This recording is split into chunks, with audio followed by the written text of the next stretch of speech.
on YouTube. We are now live on YouTube.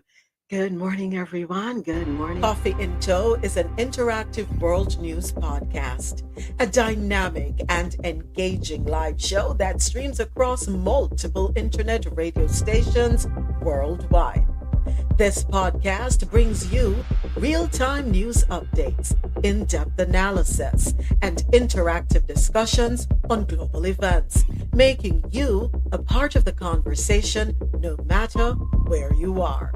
With a diverse range of expert guests and listener participation, it's your go to source for staying informed and connected to the world.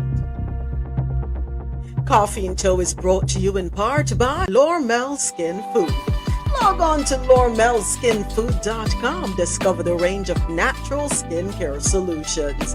Indulge in the radiance of natural and organic beauty with the best natural and organic soap bars, whipped soaps, body butters, and oils. All 100% natural products. Lormel Skin Food for a natural, beautiful you. The world's best coffee from our farms to your cup. It's Grand Coffee House.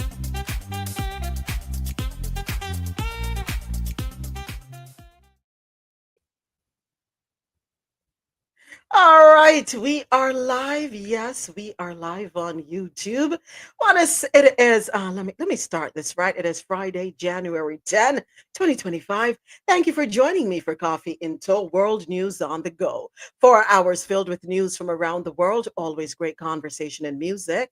Well, the music happens on the live stream, which I had to end today because as I was explaining to my online listeners, I have some technical issues that I'm going to have to fix on the back end so that we are able to live stream on Jano Radio, QMZ Radio, and Mad Music House while live streaming on YouTube. So we're going to fix that. Don't worry, folks. We're going to fix that. All right. So typically we start at 9 a.m. on internet radio because we do play music. Of course, the music we're not able to play on YouTube, we can't have any copyright infringement issues, but we do have a good music session on internet radio from 9 to 9:30. So Coffee and Toast streams live weekdays starting at 9, as I just said, but 9:30 here on YouTube, or I should say 9:35. Anyway, let me just go ahead and say welcome to everyone all around the world. Welcome to my studio audience, courtesy of Fanbase, my Fanbase family. And don't forget, you can find and follow Coffee and Toe on your social media platforms. We did say we were going to be going live in 2025 on YouTube, so you want to go ahead and subscribe. Yes. And if you would like to advertise with us for less than $40 a day, you can watch your business grow with Coffee in Tow. World News on the Go. Get noticed on multiple streaming platforms. Monthly promo packages are available. Go ahead and text 305-318-7553 for more info. And all promos are done by MWM Media Productions. All right. Good morning, Javette. Good morning, Mad Libran. Good morning. Good morning. Good morning. Good morning, good morning, good morning. Talk about challenges, right? But you know what? We embrace them. We're not going to let them get us down. Not at all. Not at all. Exactly, Not at all. exactly. Yeah. So there are some things I'm going to have to fix on the back end. I don't know if we're having glitches on Fanbase too, because I'm seeing both you and Mad Libran's mics open. So I don't know. At this point, Only my mic is open. okay. Madly Brings is closed. So yes, there's a little glitching still going on. All right, it is what it is. All right, it is what it is. We laugh through the storms, we adjust our sails, and we go forth. Yes, thank you. Ashe, and so it is. And so it is. All right, folks, as always, we kick it off in the Caribbean corner. Our first story of the day. Where are you? Where are you? Coalition condemns legislation denying undocumented immigrants due process.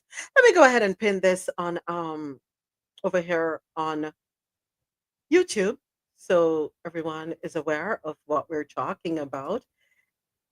At least you can see the story that is up. All right, here we go. So, according to CaribbeanNationalWeekly.com, the New York Immigration Coalition has strongly condemned the passage of legislation. Let me start that over. I'm sorry, something just popped up regarding the bodies that were found on the JetBlue airplane. According to the minister, what's her name? Kamina Smith Johnson out of Jamaica. She's saying that they're not Jamaicans. All right, but anyway, let's get back to business. Sorry about that. Close that out. The New York Immigration Coalition, NYIC, has strongly condemned the passage of legislation that would allow for the deportation of undocumented immigrants, including those from the Caribbean who are charged with nonviolent crimes such as burglary, theft, larceny, or shoplifting, even if they are not found guilty. The NYIC voiced concerns that this measure could disproportionately affect immigrant communities, further endangering their status in the US despite not being convicted of any crime. 48 Democrats in the House of Representatives voted with all the Republicans in passing the bill, which is expected to receive bipartisan support in the US Senate on Friday. The bill is named after Laken Riley, a 22-year-old nursing student who was killed last year in Georgia, if you remember that story, by a migrant. And this migrant had crossed into the United States illegally and was arrested and charged with shoplifting, but was not detained. In America, everyone is afforded due process under the law. Everyone deserves their day in court and the chance to argue for their innocence. That's according to Murad Awade, who is the NYIC president and chief executive officer. However, Congress is now taking a draconian turn towards denying people this fundamental constitutional right. We know that Black and brown Americans and New Yorkers are disproportionately targeted by law enforcement. Concerns, yes, there are concerns. Let me say this: being an undocumented immigrant, they like to use the term illegal immigrant, is not a good thing, right? And I will say this too, and I understand there are people here who are escaping whatever it is that they're running away from.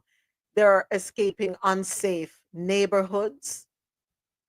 They're escaping abuse of one sort or another, and they're looking for refuge. And I totally agree that people should be allowed to seek refuge, regardless of the color of their skin, regardless of where they're coming from. However, while you're seeking refuge, you must understand the laws, right? And how to move in accordance with the laws. Try your best to do the right thing. If you are going to be in the country and you're not able to return to your home country, I strongly recommend that you speak with an immigration attorney so you can get proper legal advice, and also stay out of trouble. Not get yourself in a no problem. Stay low. Keep a low key. That's the only thing I can recommend at this point, because you don't want unnecessary attention drawn to yourself, right? Dot your I's, cross your T's. Have yourself on a secure footing, you know? Have yourself, secure yourself, so to speak. Secure yourself. All right. So, moving right along, our next article, courtesy of Now Grenada Food Security Challenge, is the title of this one. And that food security challenge is in the Caribbean. I wonder why. Well, nowgrenada.com is reporting the data on food on import dependency in CARICOM underscores the urgent need for collective action to strengthen the region's food systems. The CARICOM 25 by 2025 initiative, aimed at reducing food imports by 25% by 2025, provides a timely intervention to reduce vulnerabilities and enhance food security within the region. The data reveals that CARICOM economies generally allocate a considerable portion of their merchandise imports to food.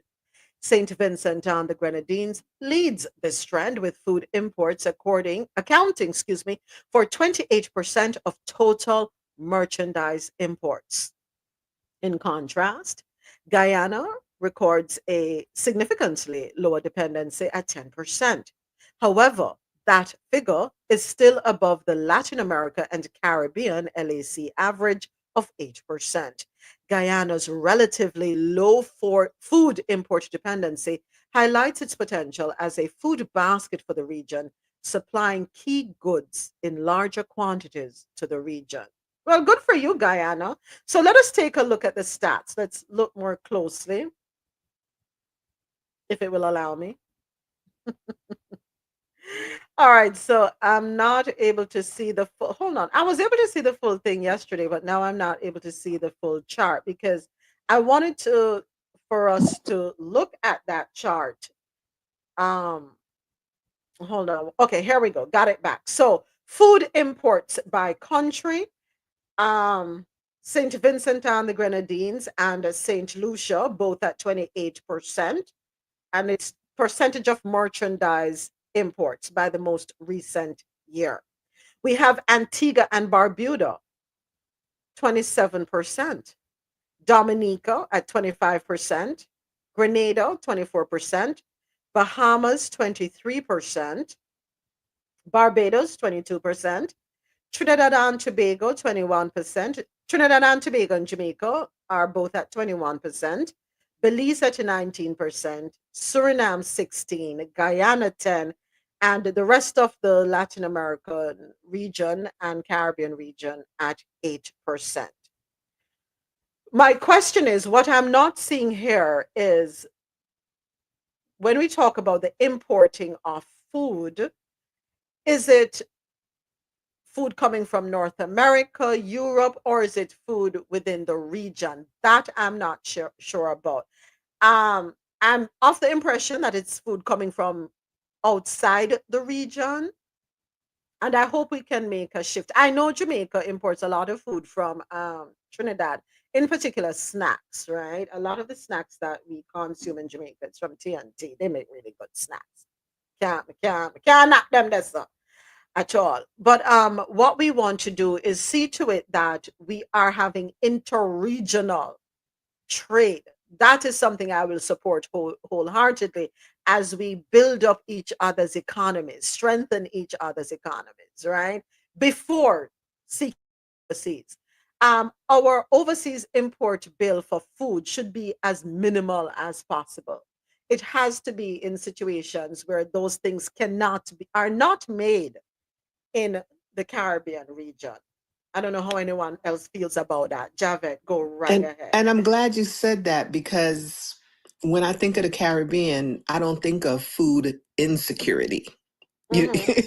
you know, you have so much land and most of it started from farming or even just simple things you grew in your backyard. And I remember going home and we had the cows and we had the chicken and we had the sheep in my grandfather's just backyard, just like say a backyard in the United States. So when did we have to come to the point that we had to import food? I don't know. I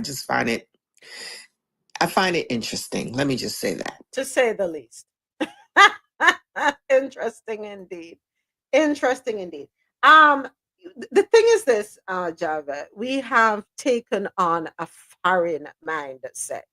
We have to, we have to call a spade, right?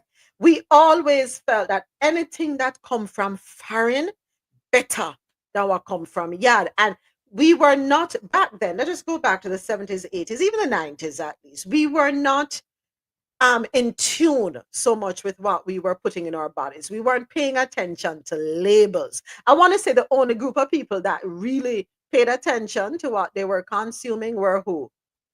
The Rastafarians or Farians, whatever, however you pronounce it. The Rasta community. They had a ital diet. Well, they still do for the most part. If you're a real Rasta. Well, Dre put in the chat, do we really have the land?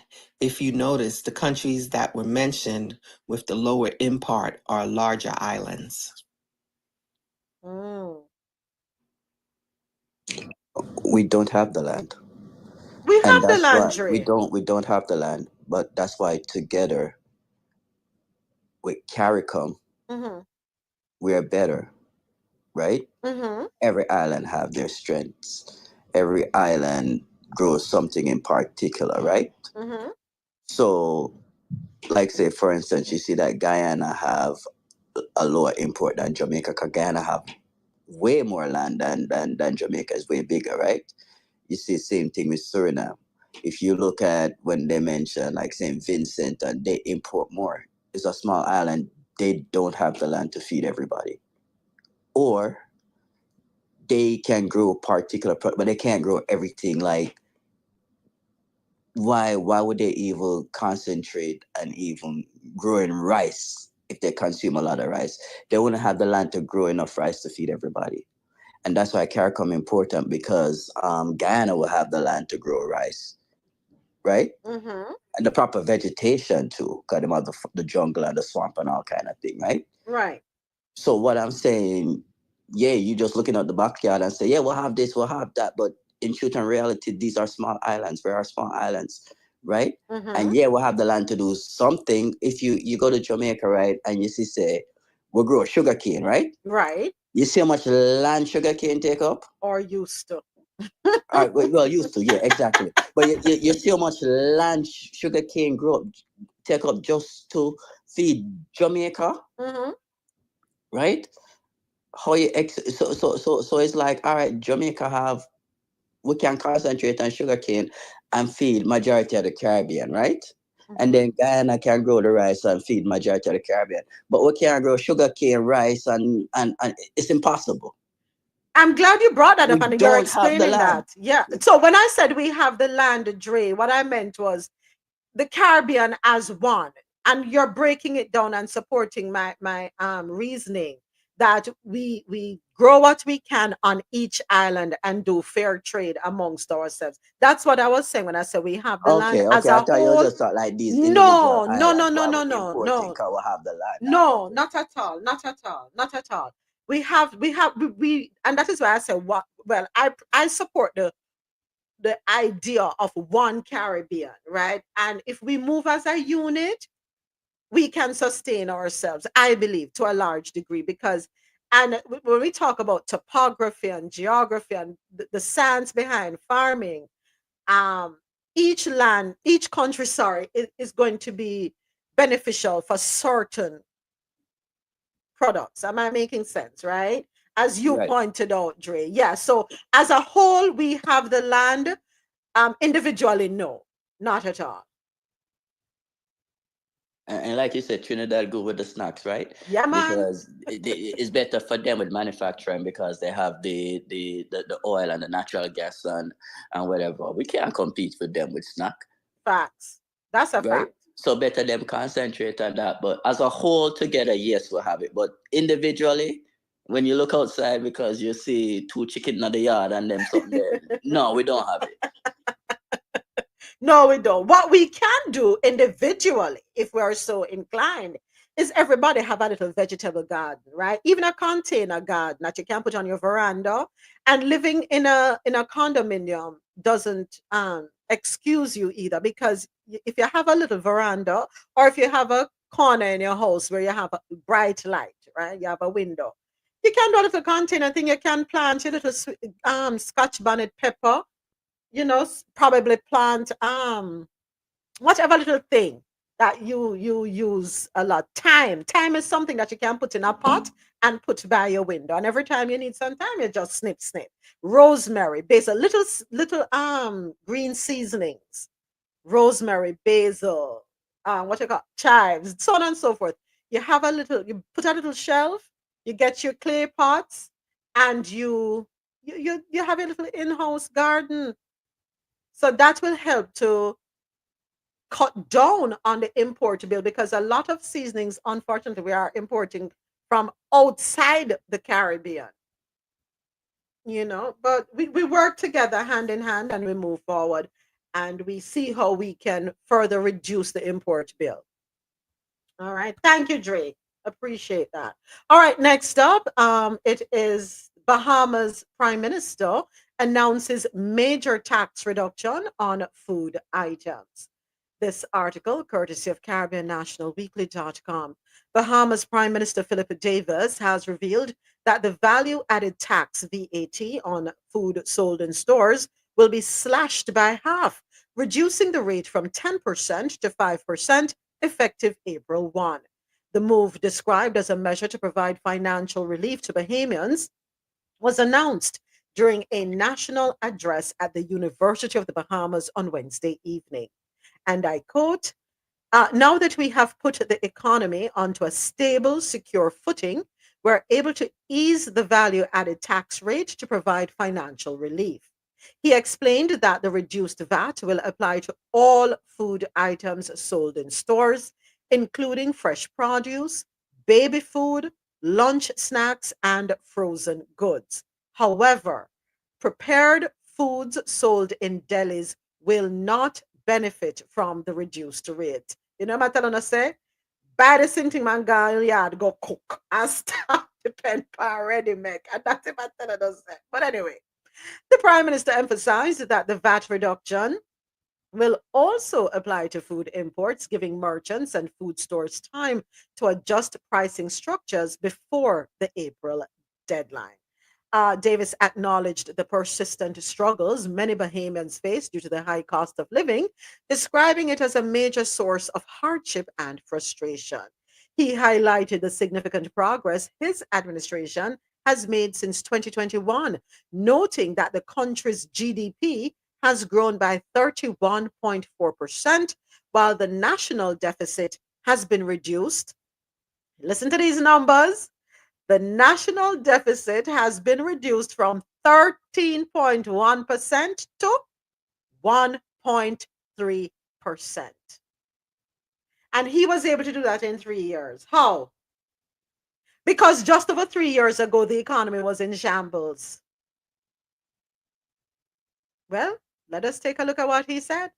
He said, we fought to get our country removed from the blacklist, brought back old jobs, and created new ones.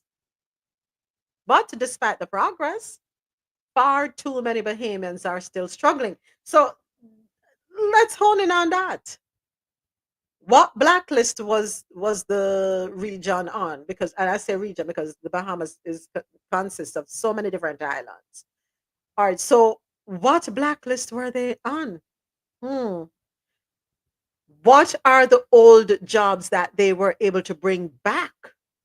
And what are the new jobs that they created? So we need to do a deep dive into the Bahamas and see, how we can replicate that in any country across the Caribbean that would like to reduce their national deficit.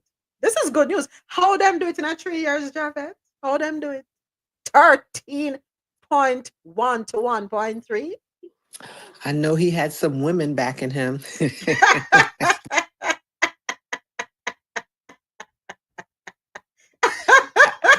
I say that jokingly, but yet I'm serious. But congratulations. That's a great feat. And I hope that he's able to give that knowledge to other nations. Yes. Yeah. Yeah. Yeah. We have to share the exchange of information, right? Exchange of Yes, we information. can't be selfish, especially in this day and age now. We had, each one teach one. We have to help each other. Hmm. I'm proud of them. proud of them. But I would like more information. I'm not able to jump on Google right this minute, but as a matter of fact, something. Let me see if I can spare a few seconds because it's worth it, right? Um, Bahamas. Hold on, bear with me 1 second here because I'm truly interested in how they were able to do it. Um, because we might be able to tear a page out of their book and hand it over to Jamaica, possibly. We can also research and come back to it, right? Circle back to it. Yeah, we can. But my brain sometimes. I'm sorry, forgive me. There are certain things. I don't know what's the word for that. The clinical word for that type of behavior. Oh gosh. Don't let me start throwing acronyms at you.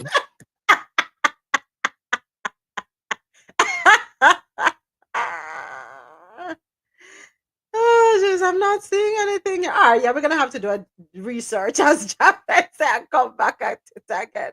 All right, next up, we head on over to Belize. Belize announces first woman to be clerk of National Assembly. This article, courtesy of CaribbeanNationalWeekly.com. In a historic development for Belize's legislative body, Mrs. Clarita Peck has been officially appointed clerk to the National Assembly effective January 2, 2025. This appointment marks a milestone as Mrs. Peck, or Pesh, I'm not sure how she pronounces her last name, becomes the first woman in the nation's history to hold this prestigious position. Mrs. Peck has been serving as acting clerk, where she demonstrated exceptional leadership and administrative acumen, ensuring the efficient operation of the National Assembly. Her new role extends her responsibilities, including continuing as the accounting officer for the offices of the Contractor General, the Ombudsman, and the Integrity Commission. These duties highlight her integral role in promoting transparency and accountability within Belize's public institutions. Well, let's give her a round of applause. Well done, and we wish you all the best in that role. All right, next up, we hop on over to Dominica well, they are set to review their minimum wage. And I think the entire Caribbean needs to do that. We need an overhaul all over because Lord knows cost of living gonna go up even more after January 20. And people might say, okay, what does January 20th have to do with it? Well, we know once the president elect of the United States goes into office, and because the US dollar is the currency that is used primarily for trade, and a lot of the goods that comes into the Caribbean, and I'm not talking about food now, but yeah, the things come through the US. So yeah, and with this whole tariff thing, yeah, we might feel a bit of it in the US, in the Caribbean, unless we are able to avoid as much as possible importing anything from the US and look elsewhere. I don't know. Just a I thought. agree. I agree. Just a thought. Yeah, Jabet. Just a thought. All right. So, according to Caribbean National Weekly, Dominica Prime Minister Roosevelt Skerritt has announced plans to review Dominica's minimum wage and reduce corporate taxes as part of his administration's 2025 economic agenda. Speaking during a live interview on state owned DBS radio on Wednesday, Skerritt highlighted the government's efforts to address rising living costs and boost private sector investment. And I quote, our revenue for the first 6 months of the financial year 2024 to 25 is better than the same period 2023 to 2024. He noted that there is an uptick in corporate tax revenue as an indicator of economic activity. He outlined plans to lower the corporate tax rate from its current 25% to allow businesses to retain more funds for reinvestment, aiming to expand the country's tax base. He also acknowledged the challenges faced by minimum wage earners amid rising costs. He said, We're looking at a further review of the minimum wage to ensure those reliant on it are better positioned to withstand increases in the price of goods and services. He emphasized that Dominica is not alone in grappling with inflation, as similar challenges are evident globally. Well, here's what I'm going to do, Javed. I'm going to give him a round of applause when we talk about the corporate tax rate. I'm giving him a round of applause on that. And I think all islands need to join this trend. Allow your businesses to retain more funds, not only for reinvestment, but it will allow them to be able to possibly increase the salary of their employees. They may be able to extend more benefits to their employees. I agree. And their employees are able to have a living wage. That is it. That is it. So um I appreciate the reduction. Definitely, it is welcome. I also appreciate the reviewing of the minimum wage. I'm saying that on behalf of the residents of Dominica, who are, some of them are paid minimum, the bare minimum, and we know how it is already. Even those who get pay above minimum, a struggle. So you can only imagine those who are not, you know. So good job on that. Boosting private sector investment. That's important too. All right. So there we go. There we go. Good job, Dominica. Good job. All right, time for us to move on to our next article. Embattled Mark Barnett is still earning millions of dollars as NWC president. All right. When I saw this story, I had to swallow hard. Yes. Thank God Adesoji not in here to make fun of me with my choice of words. But this article, courtesy of Nationwide Radio JM, let's go ahead and jump into it. President of the National Water Commission, NWC, Mark Burnett, remains in his position nearly a year and a half. Yes, a year and a half. That's our 12 plus 6, how that? 18 months after the process to terminate his employment started. So hold on there. Let me stop right there. So let me ask you a question, Javed. When a termination is to happen in your office, how long does it take for HR to process the termination? Well, Texas is an at-will state. So you Hey, can, as soon as they say you're gone, you you're can be gone. walked out the building. Speak. I don't want to say speak of the devil, but we don't just call it there. And he show up. Good Good, morning, Adesoji. good morning, Adesoji. All right, so let me finish the story because I never hear nothing like this from me, man. Hey, Jamaica is certainly not a real place. I tell you, it's God's favorite channel. But anyway, so President of the National Water Commission, NWC, Mark Barnett, remains in his position nearly a year and a half, 18 months after the process to terminate his employment started. Mr. Barnett came under fire in 2023 following a damning Integrity Commission report regarding his role in building breaches at a development on Charlemont Drive in St. Andrew. Nationwide News confirmed that while Mr. Barnett remains on administrative leave, he is still employed in his substantive post. Can't say the word right. And is still collecting his salary. Here is Siobhan Campbell to tell us more in this report. I can't believe this, the blow says. We cannot believe it. In 2023, Director of Investigations for the Integrity Commission, Kevon Stevenson, concluded that a development owned by Barnett and his wife breached the building, planning, and environmental permits that were issued by the KSAMC and NEPA for the development. Stevenson said his conclusion was premised on the fact that the referenced development consists of 6 two-bedroom units and 6 three-bedroom units instead of 12 one-bedroom units.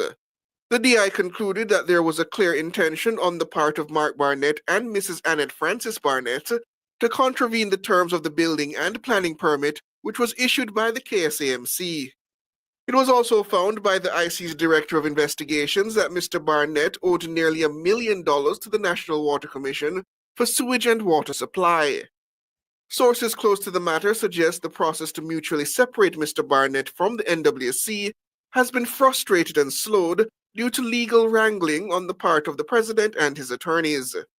When Nationwide News contacted NWC Chairman Michael Shaw in September of last year, he stated that a separation between Barnett and the NWC is imminent and expected to be mutually agreeable. However, when Nationwide News followed up with the chairman today, he suggested it was at a place for decision-making.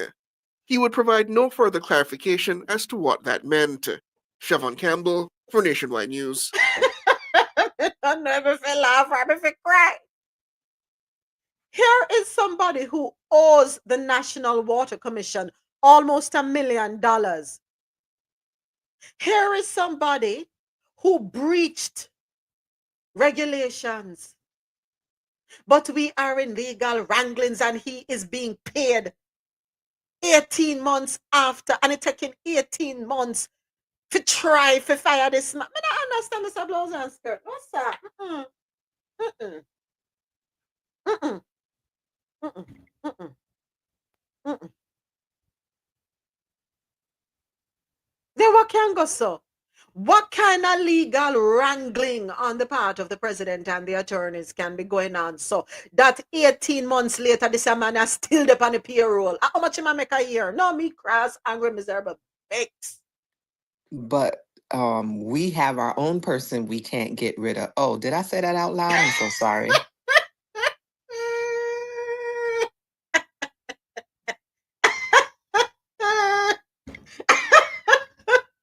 Lord Jesus, have mercy upon my soul. I see that gentleman has indeed learned some of the high estimable qualities of being British.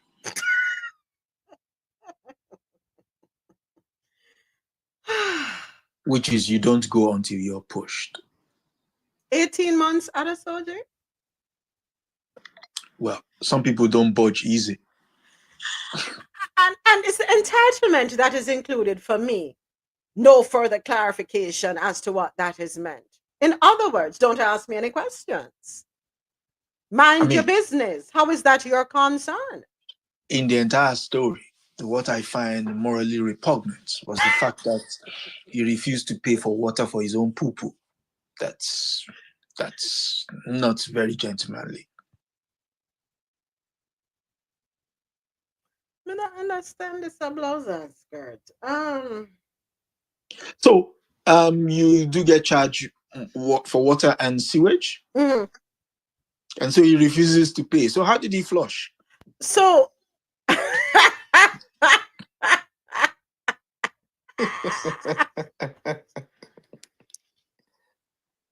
the man go against the plans. First of all, a breach in building, right? In breach, him and his woman, him and his wife, breached the building planning and environmental permits that were issued by the KSAMC and NEPA for the development, right? So he went against that. I'm not sure if he understands the consequences, the structural consequences, right? So he was supposed to be putting up a development that consisted of, well, he put it up. It was supposed to be 6 2-bedroom units and 6 3-bedroom units. Instead, he put up 12 1-bedroom units. So town, and we call it town and planning here, but NEPA and KSMC approved the building permits after reviewing the blueprints. Approve it for one thing, and him decides, so no, I'm gonna do something else because I can't chat to me. Me want do? Who gonna check me, boo? Well, clearly nobody. Nobody can check him because even though he is not at work at the National Water Commission, he still get paid.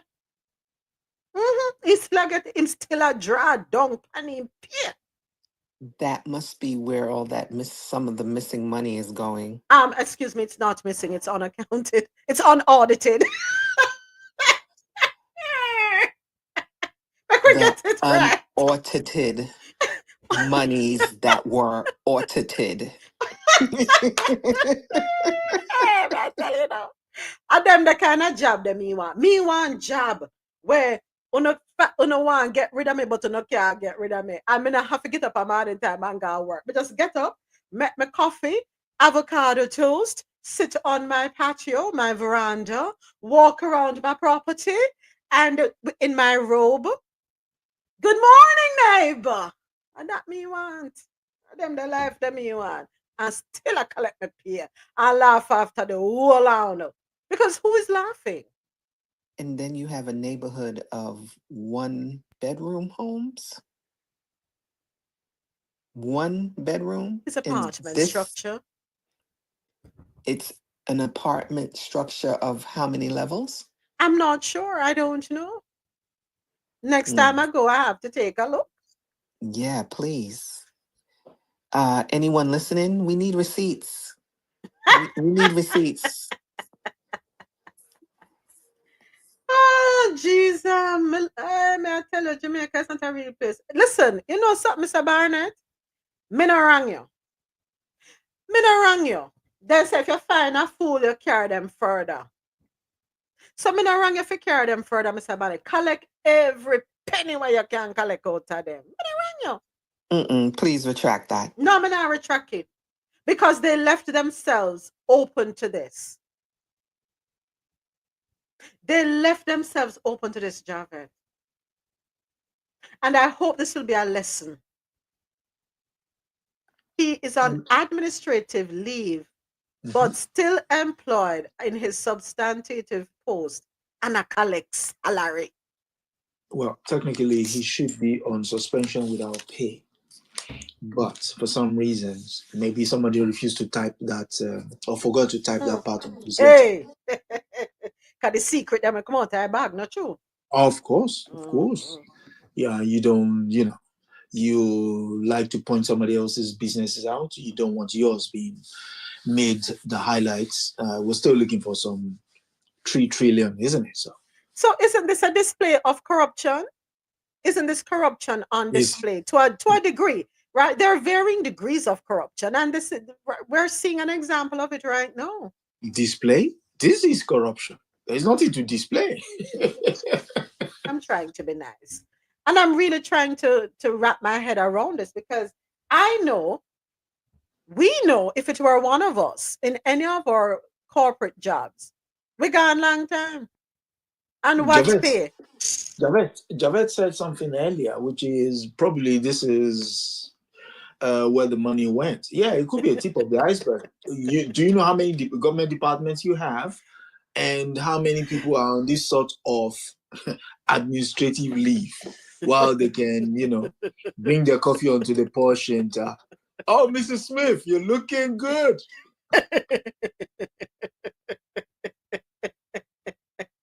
Oh, jeez, Javed.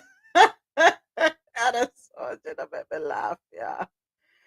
Lord have mercy, mercy, mercy, mercy, mercy, mercy, mercy. What can Well, it is not just happening in Jamaica because I don't know if you just saw the I just breaking saw it. news That's I what just sent I you. just saw it. That's why I Okay, said Javed. that's why you're Javed. laughing so Yeah, much, right? yeah, yeah, Mm-mm-mm. yeah. That's why I'm laughing. I mean, but are we surprised? We're going to talk about that in a second. I don't want to deviate now because we're going to get pan that the one day we're going to get lost. So let me keep it moving because That's true. yeah, Woosah. Let's woosah. yeah. Woosah. Let's woosah for a minute. This world is unreal. Next up, Deep breathe. Yes, let go. Yes, yes, yes. in our next story. So, Javed, you were saying good morning earlier? Good morning. In our next story, Trinidad calls for all police officers to report to duty. All police officers, please report to duty, including those on vacation amid SOE. This article, courtesy of CaribbeanNationalWeekly.com. The Trinidad and Tobago Police Service, TTPS, issued a call on Wednesday for all police officers on vacation to report for duty as part of its ongoing efforts to enhance security during the state of emergency, the SOE. This announcement came as the country continues to grapple with heightened security concerns. Assistant Commissioner of Police Richard Smith confirmed during a news conference that the TTPS has ramped up operations since the SOE was declared on December 30 of last year. Smith also took the opportunity to commend the public for their cooperation, highlighting the importance of community support in ensuring the success to the state's emergency measures. The call for additional officers rather underscores the TTP's commitment to maintaining public safety during this critical period. Can you imagine me up on vacation and I got to report to duty? Me's tired, but I guess you got to do what you got to do. That you sign up for. What can I say? Exactly. That is what you signed up for. Hopefully, you're in TNT and you're not out of the country. Yeah, well, if me out Or of the you are country, in a no. party. If me out of the country, so me not show up in a because I say, oh, I didn't get that. I didn't get that message. I didn't have service. Sorry, I couldn't get a flight out. Or me never have no money. Forget if you pay me here, here we go back. All right, next up, we're still in Trinidad. Trinidad is to launch Renewable Energy Training Center. I like this one. According to Caribbean National Weekly, Trinidad and Tobago, traditionally known for its oil and gas economy, has been making efforts to diversify its energy sector with a particular focus on renewable energy. In support of this transition, the Trinidad and Tobago Association of Energy Engineers and the University of the West Indies have teamed up to establish a renewable energy training center. The initiative has been made possible through funding from the Digicel Foundation and energy giant Shell. This collaboration aims to foster expertise and provide training in renewable energy, playing a key role in the country's move toward more sustainable energy solutions. All right. So, good job there. While I am embracing this and the alternative means of energy, right? Because they say you can't be reliant on just one source, right? I do have some concerns, and forgive me for having these concerns. I want to ask a question. What's the downside to renewable energy, in particular solar panels? How are solar panels made? Where do we get the I was gonna say ingredients like a food. Where do we get the components from? Hmm? Sand glass. Say that again. Sand. Sand. Okay. Sand. Okay. Sharp sand. Okay. All right. I mean, the things that hold them together are aluminium. That's recyclable, so Mm-hmm. you could recycle that. Um, the only upside or downside of that sort of energy is the batteries that have to hold the excess power, because Uh-huh. that's the only downside to it. Okay. But And where the other batteries than come that, from? other than that, it's okay. Okay. Where the batteries come from? The components.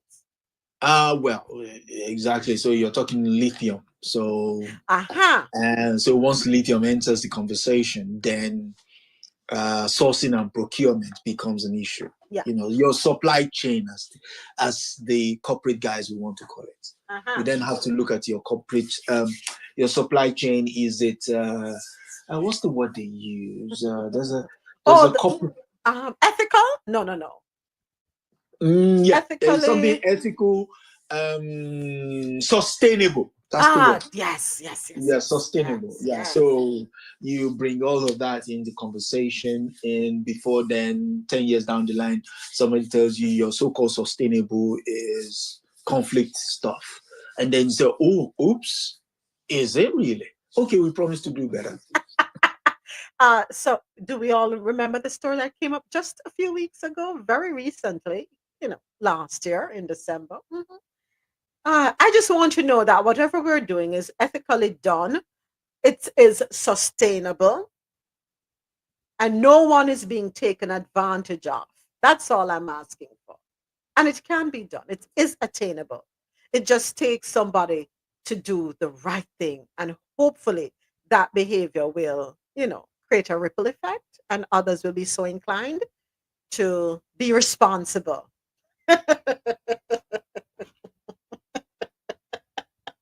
Like John Henry Clark said it, Africa and the rest of the global south have stuff that the rest of the world does not want to pay for.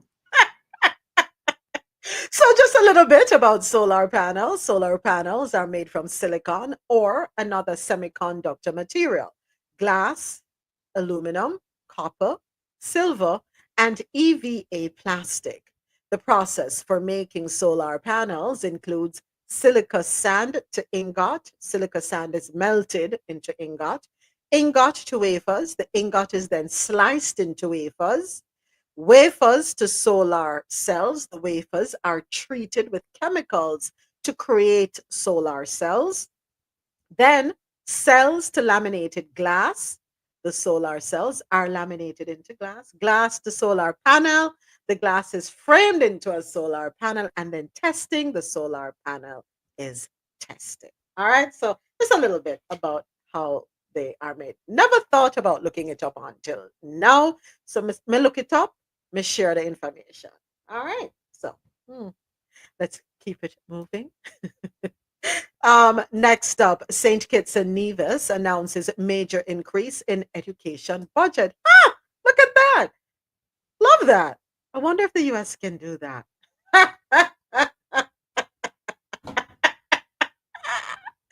According to Caribbean National Weekly, the government of St. Kitts and Nevis has announced a record breaking increase in its national budget allocation for education, reaffirming its commitment to accessible and equitable learning opportunities. The 2025 education budget has surged to EC $120 million, a significant rise from EC $97 million in 2024 and EC $93 million in 2023. This landmark investment underscores the government's dedication to empowering the nation's youth through education. Prime Minister Dr. Terence Drew highlighted the initiative during the roundtable on Tuesday, January 7th, emphasizing the government's prioritization of education as a cornerstone of national development. Secondary education is free. College education is free. Preschool is free for some and heavily subsidized for others. St. Kitts and Nevis can boast that education is accessible for our young people. Jamaica, do that and beat them. Do that and beat them, Jamaica. College free, secondary/high school free, preschool free. Do that and beat them and then contact me, Jamaica. I thought education was a right, not a privilege.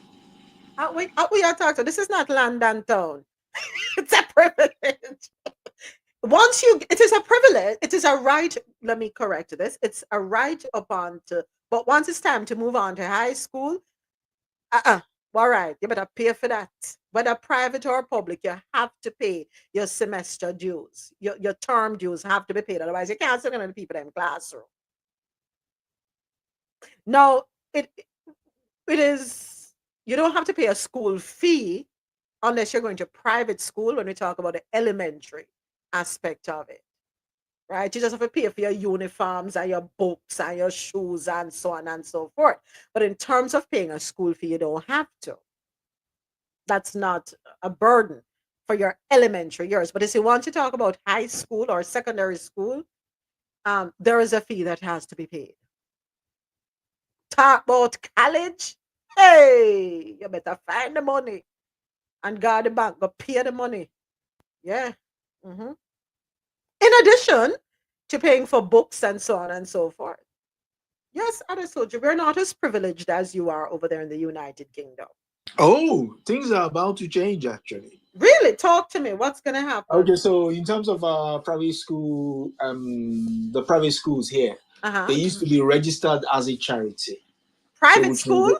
that, yeah. So they used to be registered. They used to be allowed because they're providing a vital service. It just happens to be a premium vital service, Mm-hmm. education, right? And so now the government, in changing its tax code, has now put all of those private schools as commercial enterprises. So which means the school that used to produce majority of the prime minister of this country, Mm-hmm. Eton College, Mm-hmm. will now be taxed according to the number of students they have. Mm, interesting. So all of those so-called, oh, I'm going over to England to study, Mm-hmm.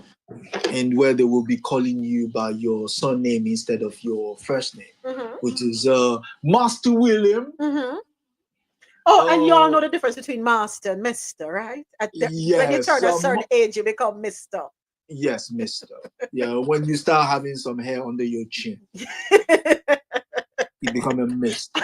Yeah, you're master from birth up until oh my 11, 11. 11, Yeah, 11, and then 11. you switch over to mister. Yeah. Mm-hmm. So so that's the new thing, and that has kicked up quite a stink over here because, as you know, it's only a hit dog that will holler, and Mm-hmm. those that are impacted have decided, you know what, we're going to cry to high heavens Mm-hmm. until the government sees to reverse that course. Yeah. But the government is not for turning, as Margaret Thatcher would say. Javed, I noticed you opened your eyes. Yes. So I learned this when I had my first child, and we had the christening, and then at the um, gathering after the christening, and you're opening up the cards later on in the evening, and you know, congratulations to Master, and they put the son's name, and I turned to my mother, and I'm like, Master? She's like, yes. Up until that's what the title is, up until a certain age, and then it switches over to Mr. It's a colonial thing, right? No, Clearly, no, the no, no, no, Brits no. We taught us don't. that. Have you No, all it's not. dropped that practice over there in England? No, you're still master. You're still master. Okay. Yeah. Yeah, so Yeah, it's a it's British not. thing. Hey, thank you very much. It's not a colonial thing. It's a British thing. It's a British When you thing. put the word colonial, it has a A kind of negative negative yeah. connotation. Yes, Hmm. yes. Yeah. Excuse me? And you don't want that? Oh, I'm sorry. I'm sorry. Is my mic open again? I'm He's so in sorry. defense of the monarchy and all that the UK represents, Japan. We dare not insult them. Remember, we are nothing but minions and peasants. Negative connotation. You hear the chips at us on me? Man, you have to do the Nigerian way, Javed. Come on. Tasha should be on the stage to do it right for you. It have to be one deep, long, drawn out. Sing off the teeth. But yeah, I saw it go. But yes, congratulations. Round of applause. Let's give them a round of applause again. I would implore our fellow Caribbean leaders to just take a peek over there in St. Kitts and Nevis, see what it is that they're doing that is allowing them to be able to increase the budget allocation for education, thereby making secondary education free, college education free, and preschool free for some and heavily subsidized for others. We can't talk about wanting our young people to do better, to make better choices, to have better opportunities if we don't provide said things for them, right? So at least them are do what them can do. The rest is up to the parents and the children, right? No excuses, children over there in St. Kitts and Nevis. All right, moving right along. Our next story takes us to the U.S. Virgin Islands. According to CaribbeanNationalWeekly.com. Governor Albert Bryan of the U.S. Virgin Islands has confirmed that three members of his administration, two former cabinet members and one current member, are likely to face federal indictments in connection with a fraud and bribery case. Although Bryan did not identify the individuals involved, he expressed concern over the matter while stressing the importance of due process. He acknowledged that each individual is entitled to a fair legal process and emphasized his commitment to respecting that principle as the case unfolds. This development adds to concerns about corruption within the territory's government. As governor, I remain committed to upholding the highest standards of ethics and accountability within my administration. I'm trying to hold it together to be able to serve in a fan base. Oh my gosh. These values guide our work and will continue to do so as this matter unfolds. My administration will cooperate fully with federal authorities as necessary. Why are you rolling your eyes at us? Behave yourself. When you hear someone come out like this and start eulogizing about their own administration that have been accused of corruption, he could just imagine how deep that thing is. Because you can't tell me, you come on. I mean, it's, oh my God, it's so cringy to even do it. You know what you're saying is I don't want to put certain words, is, how can I say, it's being economical with the truth. Oh, Lord. Yes. Because you can't accuse someone of, excuse me, lying, but you can, telling them they're cooking porkies, as they would say. Do we have a better term that we can use? That one doesn't sound right at all. Okay, being economical with they're being economic with the truth, and all we can say when they started speaking the truth, pick off his hat and walked out the door. So you know what else is left in the room. Adesoji, are you saying comical or economical? Economical with the truth. Interesting. Which can be comical. Exactly. All right, so let's keep it moving. All right, it's time for us to go down our coffee pot for our entertainment news. Bob Marley movie earns multiple NAACP Image Award nominations. Article courtesy of CaribbeanNationalWeekly.com. How many movie did come out again? Last year or the year before? It was last year? I never It was remember. last year. Last It year. was last year, early last year. But you know what? I'm wondering, since November, the first week of November to now, I'm exhausted. I feel like we have done 8 years, not even 4. So I've kind of lost track with some stories. So forgive me. I feel like it was many moons ago. I don't know if anybody else feels tired, but I'm tired already. And the 20th of January, no even roll around. Exactly. I was going to say that because you're going to crown your king on January 20th. So the great unwash, you better get ready. Oh, geez, Lord of mercy. The 56th annual NAACP Image Awards nominees have been revealed, with Bob Marley One Love earning significant recognition across several key categories. All right, congratulations. The movie's official soundtrack, released on the Tough Gong Island Records, is nominated for Outstanding Soundtrack Compilation Album alongside projects like Genius, MLK, X, songs from the original series, Reasonable Doubt, Season 2, original soundtrack, The Book of Clarence, the motion picture soundtrack, and Wicked, the soundtrack. It also secured a nomination for Outstanding Compilation Album. Hmm. On the cinematic front, Bob Marley, One Love is competing for Outstanding Ensemble Cast in a Motion Picture against The Book of Clarence, The Piano Lesson, The Six Triple H, and Wicked. The film, is also in the running for the coveted Outstanding Motion Picture Award alongside Bad Boys, Ride or Die, The Piano Lesson, The 6888, and Wicked. Kingsley Ben Adair, who stars as Bob Marley, is nominated for Outstanding Actor in a Motion Picture. He's competing against Andre Holland, Exhibiting Forgiveness, Coleman Domingo, Sing Sing, John David Washington, The Piano Lesson, and Martin Lawrence, Bad Boys, Ride or Die. LaShawna Lynn, portraying Rita Marley, earned a nomination for Outstanding Actress in a Motion Picture, while the film's director, Reynaldo Marcus Green, is up for Outstanding Directing in a Motion Picture. Meanwhile, dancehall artist Skilly Bang has earned a nomination for Outstanding International Song for his collaboration Jump, Jump, Jump, Jump, Jump with Tyler and Gunna, along with Skip Marley, who is nominated for his single Close. All right, well, congratulations, everyone.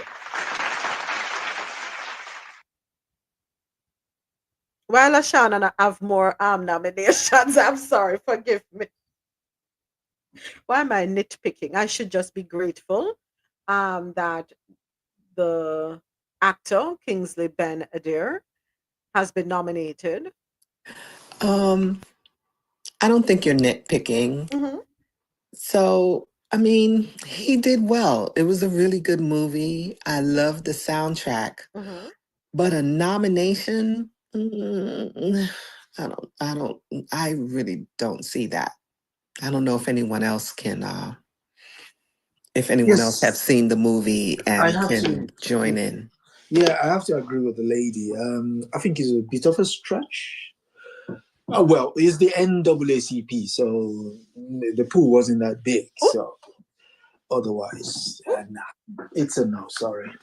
really? That's Yeah. you both sound harsh. No, I mean, There, But there were you so many, there were so many other actors mhm, and projects. I'm not saying the movie should not have been nominated because it took a long time for them to get to that place. mhm. But his acting, well, you did bring me back to the NAACP, so maybe I have to rethink this. But I still think there were so many others that could have been in that place. Mm, okay. All right. I'm I sorry, think Adesoji, I interrupted you. My no, my no, no, no, no. my I my was apologies, Mister. no, no offense taken. No offense taken. Um, the thing is, maybe they nominated it just for the name. That's it. Because other than that, I'm sorry. Sorry. Yeah, it was Mali, and that was it. All right. So let's go a little deeper here. Do you think that they have a chance of getting the award for outstanding soundtrack when compared with Reasonable Doubt, MLKX, the Book of Clarence? I've never seen that picture. That I did the first time hearing about the Book of Clarence. I have no clue what it's about. And Wicked. Wicked is all over. Guess a lot of young people, and of course, um, the two actresses, those two ladies that perform leading I'm roles. But I guess it will depend on how the votes are calculated, the demographic. Because the majority of the world love Bob Marley's music, okay? And everybody was singing the songs in the movie theater when I went and saw it. And even when I watch it again at home, I'm mhm, still singing the songs because his music is just that thing that gets into your soul. mhm, I'm not a Wicked fan. mhm, I am a fan of Cynthia Erivo. mhm. I never say her name wrong, so excuse me. Yeah, I know who you're talking. And the Book of Clarence, I don't even remember the soundtrack, so I guess I have to go back and listen to the other ones. But yeah, Wicked has a huge fan base right Yeah, now, yeah. and it may be between those two. Okay. All right. What are your thoughts, Ada? So Jesse, you have your My thinking emoji. Yeah, you're thinking emoji. Talk to me. Yeah. So again, to piggyback on what Javed said, Mhm. Bob Marley will get it for nostalgia. Okay. Yeah. So, but in terms of now, we're talking about the movie industry. Mhm. It tends to go by trends. So, Wicked has a very, very huge fan base. Okay. And that could, I mean, well, it's the NAACP. So one can say yes, there's reasonable take to say it will win. It's just that when it comes out to play, and I mean on the bigger stages, it's gonna struggle. It's gonna struggle. Because yes, the point of the movie was not, they weren't hoping to create something artistic to the point where it's going to be remembered over. I mean, it happened, so it's been made. But would you sit back 10 years from now and say, whoa, you remember that movie? You're not going to do that. So that's what I hold against it. So yeah, kudos to them. They will get this one. They might get this one rather. But Well, Adesoji, are you speaking, excuse me, are you speaking movie or are you speaking I'm speaking soundtrack? in regards to the soundtrack. The Soundtrack. Oh, okay. All right. So soundtrack. All right. So let's Yeah. move on to the next category. On the cinematic front, they're competing for outstanding ensemble in a motion picture against Book of Clarence, Piano Lesson, The 688, and Wicked. So I saw 6888. Mhm. The Book of Clarence. What was that guy? Let me look I'm that up. trying to While remember that guy. And I saw Bob Marley. I have not seen Wicked, but I can just imagine from what I'm hearing and seeing. I'm not sure. I'm sure what I can say is I'm sure Bob Marley's One Love won't win there. Okay. Dre, are you able to speak? Because you're the music person here. Yeah, but I don't know what you guys speaking about.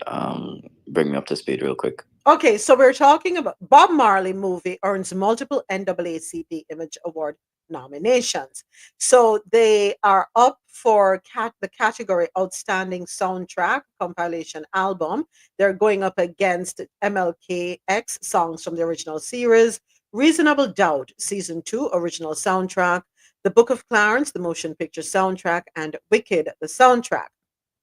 So I They haven't seen Wicked, okay. but my daughter told me that it was good, Mhm, and the reviews that I'm seeing is good. mhm, Um, Book of Clarence. mhm. It depends on how. It depends on how they choose the winner. Mhm. Because the thing with the Book of Clarence, the guy that write the movie and direct the movie also wrote almost all the songs on the soundtrack. Okay. So that's something to look into. Interesting. And then he has the pull of Rock Mm. Nation. Oh, okay. All right. Yeah. So uh, yeah. So I don't know. Yeah. All right. And then the book of Yeah, because you know how these people choose winners is not sometimes the best, Mhm. or like I said, the guy who wrote the movie, direct the movie, is the guy who would do the soundtrack. So they might look at something like that. You know what I'm saying? Mhm. And said this deserve it more. Right. How he went about it and stuff like that. So I don't know. I'm leaning towards this Book of Clarence thing though. Okay. All right. So the because of the biblical setting. Yes, it had a biblical setting. all right. Then the and go ahead. and Go ahead. you also had a very huge black cast. Yes, I noticed Black that. Oh, lot it's of- Seal brother, you Yeah, know that yeah, yeah. Adesoji. You said The guy he's Seal brother. The singer. Re- really? Yes. Yeah, they're from the UK. He's from the UK. Yeah. Yeah, it's Seal brother. Yeah. Who, the one that wrote it or the lead actor that played No, the Clarence? guy that wrote the movie The right. and Oh, direct the movie. interesting. Yeah. Yeah. Interesting. All right. That's awesome. That's awesome. All right. So the other category that we were talking about was on the cinematic front. One Love is competing for Outstanding Ensemble Cast in a Motion Picture. Again, they're up against The Book of Clarence, The Piano Lesson, 6888, and Wicked. Ensemble cast. How does the cast compare? I Mm, don't So think they they would. can compete with Wicked. Sorry. No, they would. Is Book of Clarence there or is not in that Yeah, category? Book of Clarence is up in that Um. category as well. Okay, so yes, it can. I mean, it's got black eye candy and it's got white eye candy, so it will compete. So you It will. think they have a chance to compete? They Yeah, will yeah. come out favorable competing with Book Mm-hmm. of Clarence, The Piano Lesson, 6888, and Wicked. You think so? The ensemble cast? Okay. For whom? Who are you speaking on We're behalf talking of now? about, but I'm saying, do you think they have a chance to win The when the Marley, Bob right? Marley One Love film when they're Oh, no, competing oh, no, no, no, no, against? no, no. I Oh, don't no, think so. no, no, no, no, no, no, no, no. no, Without no, even watching the movies, no, no, I no. can tell you that they don't stand a chance. This is Yeah, no, my no, humble no. opinion. Don't come for me, tough gang. But I don't think they stand a chance. Just looking on Google right now, the Book of Clarence, the Piano Lesson, 6888, and Wicked. No, sorry, No, sorry. no, No, no, I don't think no. Yeah, Let me just say no. yeah, no, yeah. no. And you can't pay me to change my opinion. Let me just No, say no. I that. mean, there is nothing to pay you for. Literally, if you were to take money and give it to them, the Uh-huh. world will see a high level of injustice right Mhm. there. Right. There's no basis for it. It's Facts. not even close. Mhm, It's like, mhm. yeah, what are you doing? All right, next category, outstanding motion picture. So they're up against the Bad Boys, Ride or Die, The Piano Lesson, 6888, and Wicked. I don't think they're going to get it in this category either. Mm, no, No, no. I don't think so. I'm sorry, tough gang, love or no but. Me have to call a spade, you know? All right, next category.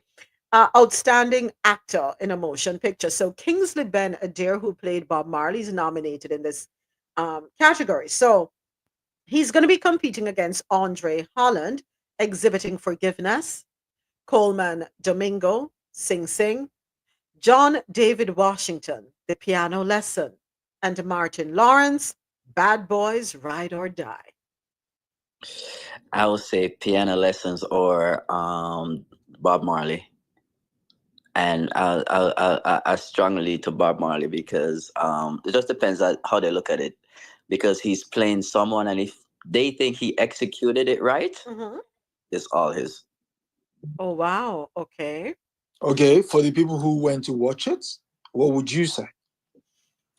I would say Coleman Domingo and John David are highly esteemed actors. I Mhm. don't know if everyone knows that John David is um why his name escaped me. I don't know. Don't know You him.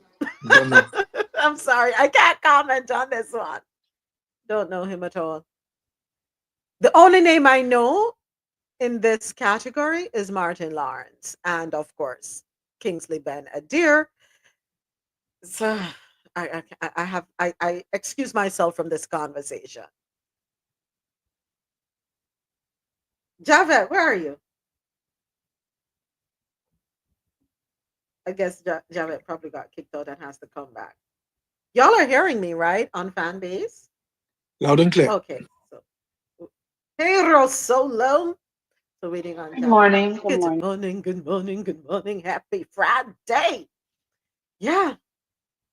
All right. So let's keep it moving. Outstanding actress in a motion picture. We have Lashawna Lynch coming up there. Dewey portraying Rita Malley. They're not saying who she's going, or they have not said who she's going up against in this category.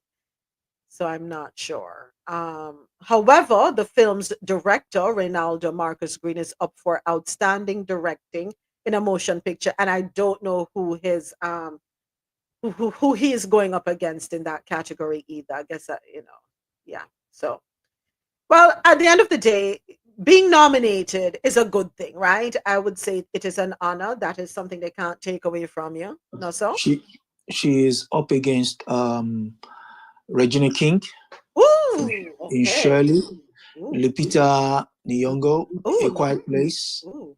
Kerry Washington, 668, Okay. and Cynthia Erivo. So, Ooh, ouch. Yikes. Oh, that's a nail biting one. Yeah, that's a tough one. What are your thoughts on that, Adesoji? Do you think she stands a there- chance? What's your opinion of her acting in the yeah, role of Rita Marley? she did what she had to do, Mm-hmm. but well, in this category, we'll go to Cynthia Erivo. Wicked. All right. Okay. We can't argue with that, can we? Can't argue, can't argue. All right, folks, and that story. Oh, no. I have one more. I forget. Dirty way you dem after tap me can't play your music on here because I don't want to be flagged for copyright infringement. But I want to say happy belated birthday to Sean Paul, Ryan Francis Enriquez. The long name, right? Sean Paul, Ryan Francis Enriquez OD. He was born January 9, 1973. He turned 52 yesterday. So happy belated birthday, Sean Paul. Sean Paul, for those of you who don't know, is a Jamaican dance hall musician. Sean Paul was born in Kingston, Jamaica to parents Garth and Frances.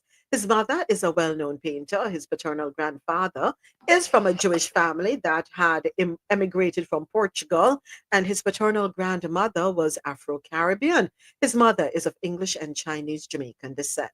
Sean Paul's first album, Stage One, was released in the year 2000. He gained international fame with his second album, Dirty Rock, in 2002. Its single Get Busy topped the US Billboard Hot 100 chart right here in the United States, as did Temperature of his third album, The Trinity, which came out in 2005. So happy belated birthday again, Sean Paul. You are aging in reverse because you definitely don't look like 52. Whatever you're doing, keep doing it. Pick up yourself. So he's a goat. Yes, He's a one of goat. us. Yeah, greatest of all time. Yeah, he's one of us. He's a goat. Yeah. He's a Capricorn. Yep. Love me some Sean Paul. Loving music. Humble man, a humble brother. He has not changed from the time him bust on the scene to now. If you listen to him, he's the same on all his tracks. When you listen to him in interviews, he's the same. Him now go speak his spooky twangy. You better understand what I say. And that's how it go. What's tongy? You know, when you have some folks who, if they're doing an interview with, say, US media, Okay. they change they stray away from their Jamaican accent. Oh God. Not the dirty, not at all. Him keep him Jamaican accent 100. So if you don't understand that, your problem. Yeah, he has performed in stadiums that have been packed stadiums, across the globe. Phenomenal. Yeah. Thank you, Sean Paul, for representing Jamaica. Definitely. All right, and that story closes out our Caribbean corner. We're going to take a quick break, catch our breath, and when we return, we have stories out of Latin America. Coffee and Toe is brought to you in part by Lormel Skin Food. Log on to LormelSkinFood.com. Discover the range of natural skincare solutions.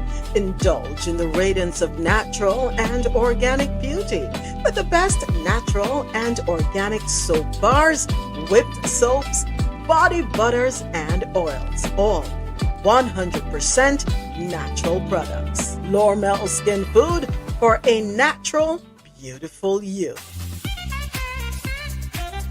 The world's best coffee from our farms to your cup. It's Grand Coffee House.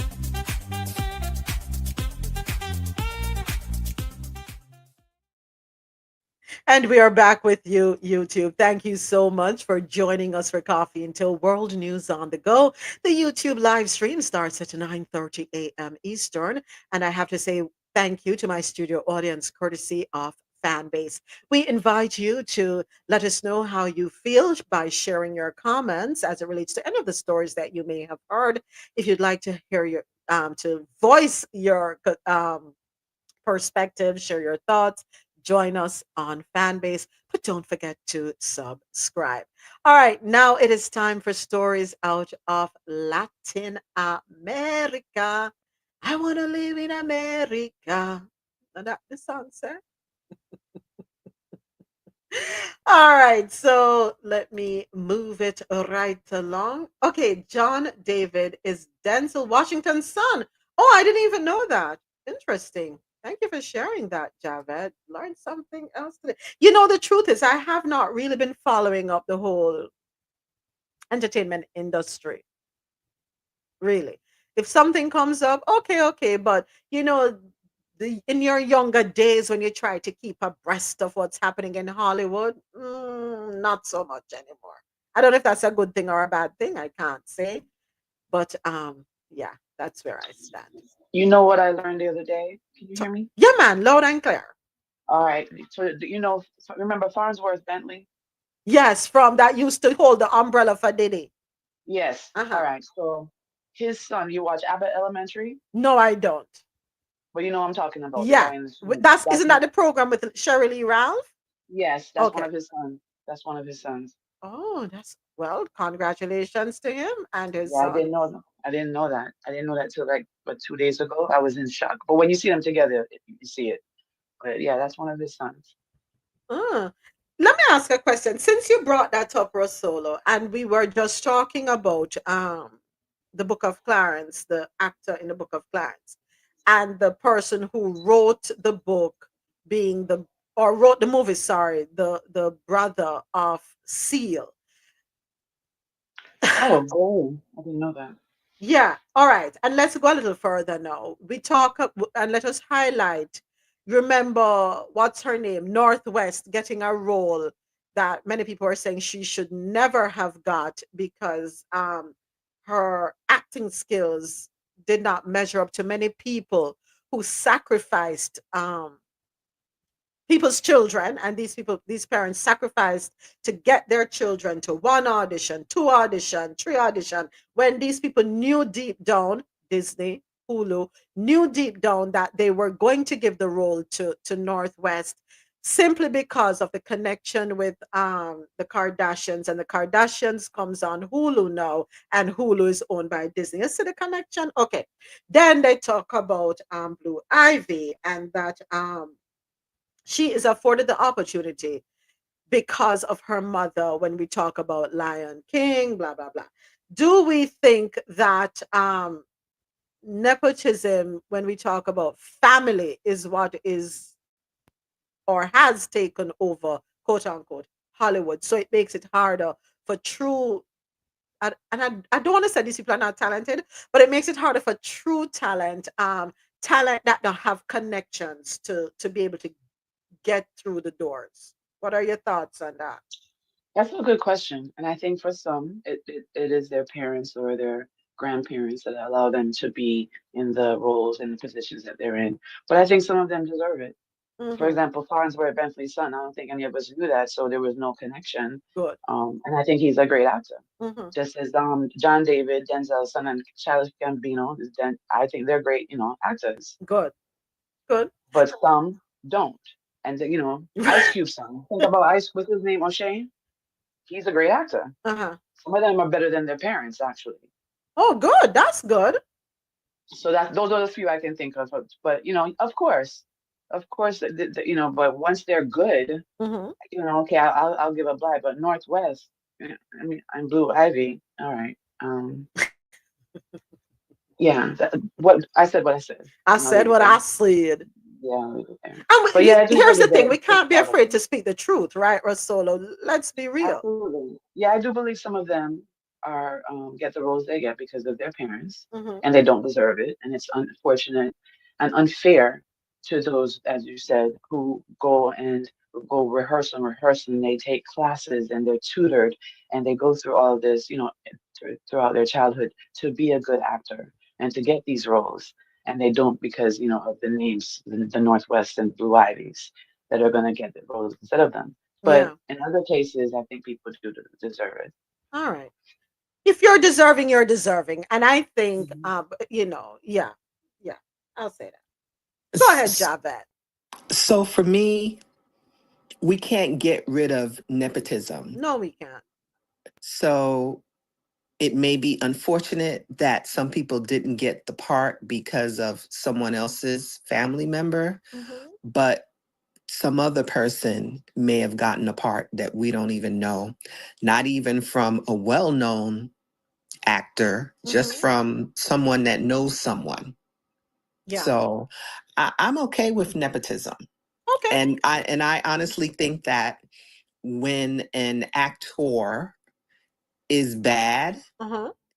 um, people will know. People will know. It Thank would be you. said. Yeah, I'm glad you said that. I'm glad you said because that is true, Javette. Because nepotism has worked for us in one way or another, in some way, shape, or form. We practice it and we don't even realize we're doing it, right? How so? Because I might be on a job, there may be a vacancy. Let us say there's an accounting position open. And because I know Javette and I have the insight, I'm going to say, hey, hey, hey, hey, hey, I know the perfect person. And I'm going to see to it that I get her resume submitted. And I'm going to go over to HR and I'm going to say, RoSolo, pull up Javette. She sent it. Pull up her resume. And RoSolo is going to say, okay, let's bring her in for an interview. And Javette is going to come, but she has to prove herself in that interview. And they're going to give her the opportunity and she has to prove herself on that job, or it's bye bye Javette. I actually had a job like that and didn't even know until afterwards. It was someone that had worked with me at a prior office. Mm-hmm.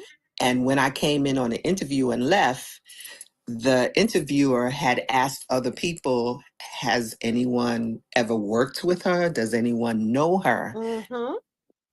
How I got the job Mm-hmm. and didn't even know until after the fact. There you go. And that is nepotism. That is a form of nepotism. Let us talk about referrals, references. When let us say we have something to do at our house. If we are reasonable with our neighbors, we usually go to the neighbor, hey, you know anybody? And they're going to refer the person that they feel is best, the person that they know. They're going to line up for them person and say, listen, man, yeah, call this person. No, it's up to the person to show up and show out. And that will determine if I will use them again or if I'll even refer them to somebody else. So it's a double-edged sword. Go ahead, Soji. Go right ahead. I would go in the opposite direction. All right, let's hear it. And the reason I would do that is, I mean, RoSolo just said it now. Just simply because you're the daughter of somebody doesn't mean you can act. You might be told in the house that you have talent for something. Doesn't mean you do. The downside of that is we'll never know what talent would have come true Mm-hmm. because you were there. We'll never. Mm-hmm. We're never going to know. Mm-hmm. Yeah. Okay, so look at the girl who did Wicked, Cynthia Erivo. Mm-hmm. Mm-hmm. Based on her background, you would, if we're to go with the classic British way of doing things, and I do know someone who can, cast a few lines, and I wonder if you give them a break. Mm-hmm. And they'll say, oh, yo, just send them over. And then the person comes because of the person who raised the question, they get the job. And someone like Cynthia would not have gotten the job. Mm-hmm. I find when it comes to art, I'm not saying other fields, but I'm just focused on the art because we're talking about the movie industry. Mm-hmm. Most of the people that have been iconic in the last 20 years or 30 years in the movie industry Mm-hmm. have largely been unknown. I'll give you examples. Mark Wahlberg, Matt Damon, DiCaprio. When Denzel Washington started, who knew him? Mm-hmm. Samuel L. Jackson was an actor on the planks in the theater. Mm-hmm. What's his name? Was the guys with the 4 glasses? Spike Lee was the one who gave us all of these chappies. So the reason I say that is, if you're good, the move we will come there and be transfixed while we're watching you. We'll forget that we're watching somebody act a role because you embody it. You know, I was watching yesterday the making of the Wolf of Wall Street. Oh my God! I enjoy people to go watch it. That guy is an acting. Who is the star? Legend. Who is the star? DiCaprio. Leonardo? Yes. Okay. The guy is an acting legend. Oh my God. When he flips, when they say an action, he goes from placid to effusing the emotions, so I'm saying that to say this. Yes, it's nice that mommy can sing, but daughter doesn't have to come and act in front of us. Right. The two are they're different. It's nice that daddy can write a very good rap album. It doesn't mean the child has the same calling. Right. That's it. Keep them separate. Maybe the child is a good writer. Then write. Don't come and get before the mic. People would, and here's another thing, the pressure on them doing it. When she brought the Blue Ivy on the stage, I'm like, this is a child. What are you doing? This is a child. But hey. So, but hey, indeed. But hey, indeed. But hey, indeed. But for me, if the medium is not good, it will show in ticket sales. Right? So then we flop themselves. Exactly. And I think most of our stars started as children. Yeah, that which is true. True. Talent doesn't always start as you get older. You have it or you don't. So that's. But starting as children, somebody spotted in them. It's not daddy that spotted you and say, my child is a star. Somebody saw you. Do you understand? Yeah, we understand. We understand. Exactly. So it's not daddy. Oh, you sing that? Oh, come on, wax an album. Nah. All right, we're going to keep it moving. Thank you, everyone, for your input in that conversation.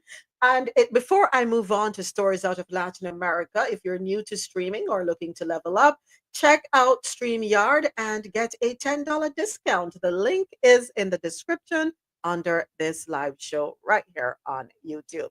So, Venezuela's opposition leader defies Maduro to lead protests that end in confusing arrest claims. And we do have this one courtesy of WSBN.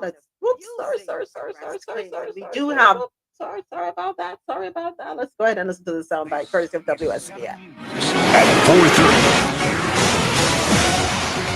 7 News at 4:30 begins with this live picture of a pretty large Venezuelan rally there in Doral downtown park there, protesting, and one of the voices heard after the Venezuelan opposition leader was arrested recently. It is our top story at 4:30. They are rallying to send a message. Jack Royer is live at the news desk with more now for us. Jack. Joe Lynn, you said it, and let's take you back to those Skyforce images right now. This large protest in Doral, Venezuelan population. They're coming out in support of the opposition leader, Maria Corina Machado, who was apparently arrested today after joining an anti-government protest in Caracas. The first time she had been seen in in a number of months, emerging for the first time, joining a protest against Nicolas Maduro and his attempts to cling to power in that country. And apparently, according to the Associated Press, Machado's motorcade was fired upon, the words of the Associated Press, as they tried to leave that protest today.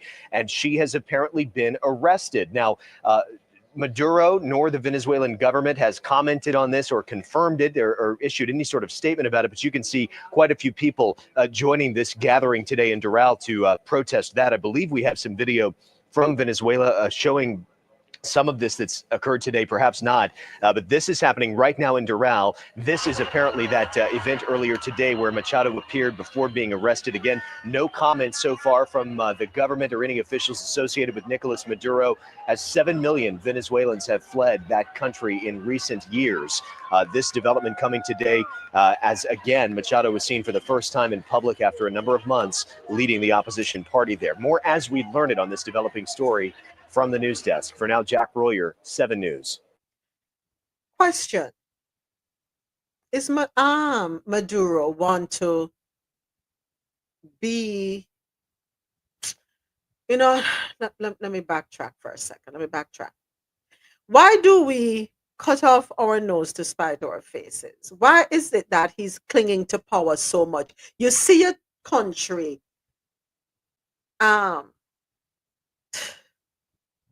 in a very dire state. Let me put it that way. 7 million people have fled that country. So that telling you you're doing everything right? Is that telling you everything is okay? Are you blind? Are you deaf? Or you only care about your being in power? This hunger for power. I don't know what it is why people need to be in a position of power. They have to have power. What is it that is, what is his train of thought? What is his thinking? What is he feeling that makes him not care that 7 million people have fled his country?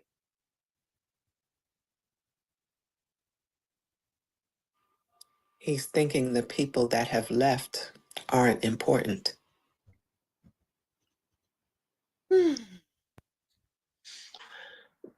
Well, okay. Here's the thing. 7 million, right? Have left the country. Okay. Now, which news organization is that? It's coming from the Associated Press via No. WSVN. But the news is not Fox. It's No. Fox. This was the person you just heard. That was courtesy. It's the Associated Press in Caracas, Venezuela, and Okay. it is our representative here at WSVN in Miami. Okay. So you're saying 7 million people have left Venezuela. Is the population in the population in the in the United States? Is Venezuela the largest population of people from South America in the United States? The answer is no. So the question is, which country is it? It's Mexico. But would you say because the amount of people from Mexico in the United States is X amount, therefore the country is not working the way it is? The United States wants the oil that Venezuela has. And for the last 20 years, Venezuela has been in the news. They've been manufacturing concepts. And this is how the United States plays the long game. You keep tugging and tugging and tugging. Let's take a step back. Prior to Maduro being the president there was Julio Chavez. And Julio Chavez freed up the national wealth for people to be able to have medical services, because they brought in Cuban doctors, Cuban teachers. They expanded, access to education, access to farming, access to... These were stuff that was denied them by... they call them... There's a group for the Spanish immigrants within the... Which is the same kind of thing, but it's a Portuguese in Brazil. There is this old colonial class that's still controlling those countries. They're breaking the hold with regards to Venezuela. It's a very large, oil-rich country, has the, a reasonable size oil reserve. When I say reasonable, has the second largest oil reserve outside of Saudi Arabia. So the United States wants it, and they've been talking about it long. If Maduro leaves and these guys in opposition do not win, they will still continue on this thing. Yes. If the government says there is not going to be a protest and they arrest you, you've broken the law. You've broken the law. Here's the United States saying what is the law to someone. You remember what happened with the kids in the universities who were protesting the genocide? Right. What happened to them? Yeah. So what are we doing? It's one law for one. And I mean, you call yourself the bastion of freedom, and yet you're taking... I mean, please, I don't even listen to that. We read the story yesterday about Sudan, the genocide. Yeah. And there you go. And this is the kind of people we take directions from. No, I'm sorry, no. The people of Venezuela will sort out their own problem. All right, let it be. All right, that was our story out of the Latin American segment. Time for stories on the international scene. Oh boy. No.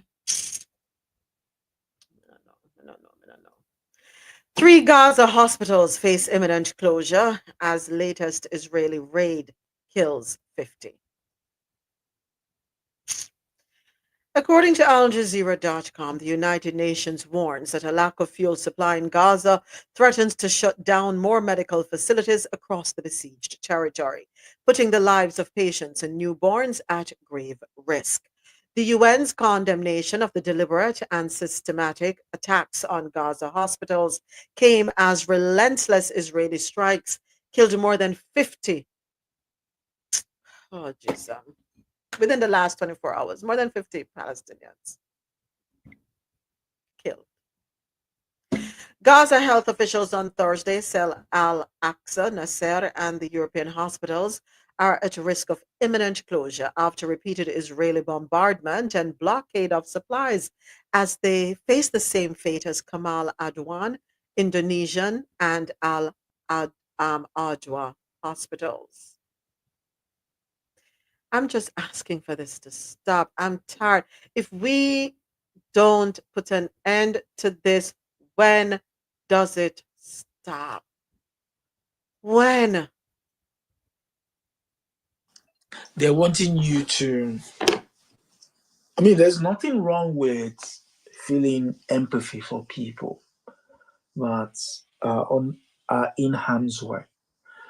And in a way, this is what the other side wants us to do. But here's the thing. It will come to a point when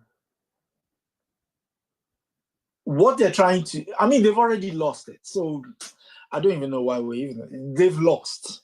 That's the thing. It's not about hostages because you said you went into a tunnel, you blasted your way into a tunnel and you found a dead hostage there. We have no way of verifying what you told us because you've sent out all the press. So who are we to take your word for it? Because we can't even rely on your word. That said, we're waiting for 47 to come in. And as he ranted a couple of days ago, they're going to... What's the word he used? All hell is going to break loose. Okay, then we'll see. We'll see. You will see.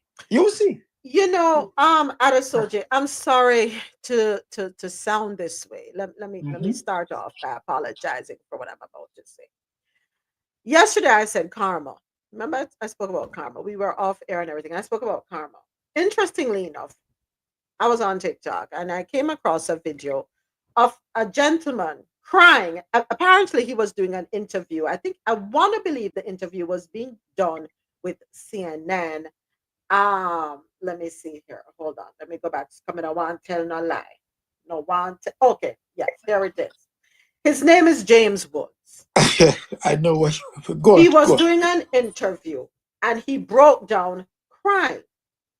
Now, this is the same James Woods, and I know I have to be careful with what I say, right? So, No, James but his Woods, hold information is on, already hold out on, there. hold on. Go James on, go Woods on. made a post, and I think this was done on X, right? Or a couple of posts. I'm just going to highlight this one post. He put up a post where he said, no ceasefire, no compromise, no forgiveness, hashtag kill them all. And we know who he was referring to, where he's referring to, and who he's referring to. But yesterday, he breaks down in a television interview that one day we are in a swimming pool lounging, and the next day we have lost it all. We have lost it all. Now, while my heart goes out to the people in California, because God knows I wish bad for no one, I wish evil upon no one, because we don't know when it will come to our doorsteps. I wish death upon no one, because we don't know when that angel of darkness will show up on our doorstep and may come in a more brutal fashion. So I never wish evil for anyone. Don't do it, because you may be inviting it into your life. I feel for the people in California who have suffered great loss. For those who have lost their lives, I think 5 people have died so far. But we need to. 10. It's up to 10 now. This morning it was 10. This morning it was 10. Thank you, Javed. But James Wood boldly posted that on his Twitter. No ceasefire, no compromise, no forgiveness, and now wants us to feel compassion for him. I feel it for him. I do. Because I wouldn't want to lose everything. But sometimes, James Wood, I hope we will learn our lesson and that you will have a change of heart and that you will go back on Twitter and you will instead post ceasefire, compromise, forgiveness, save them all.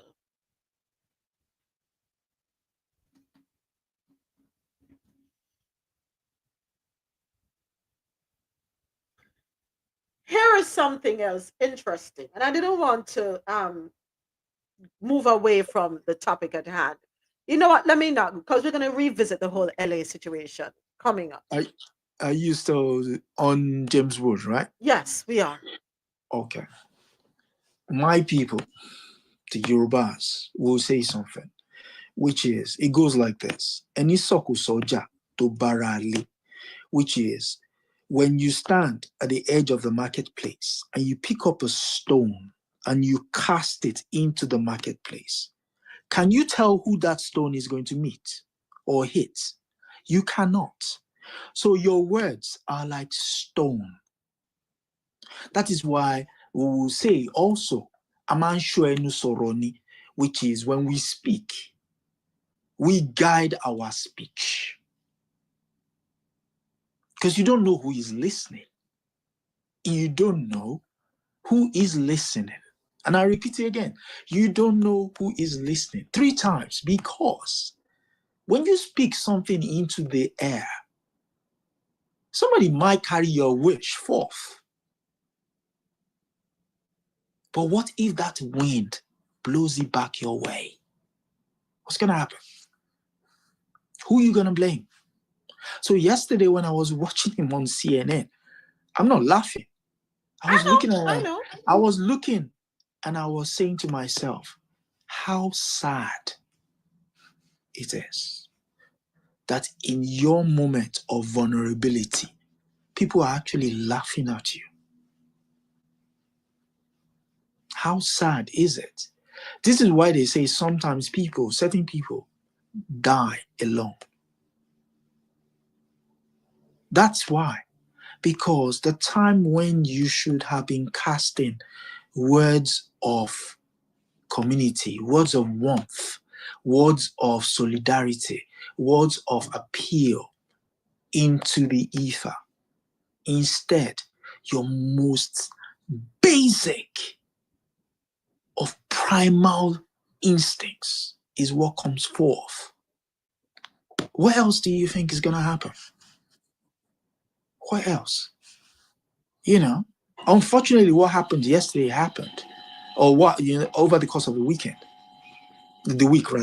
happened in California.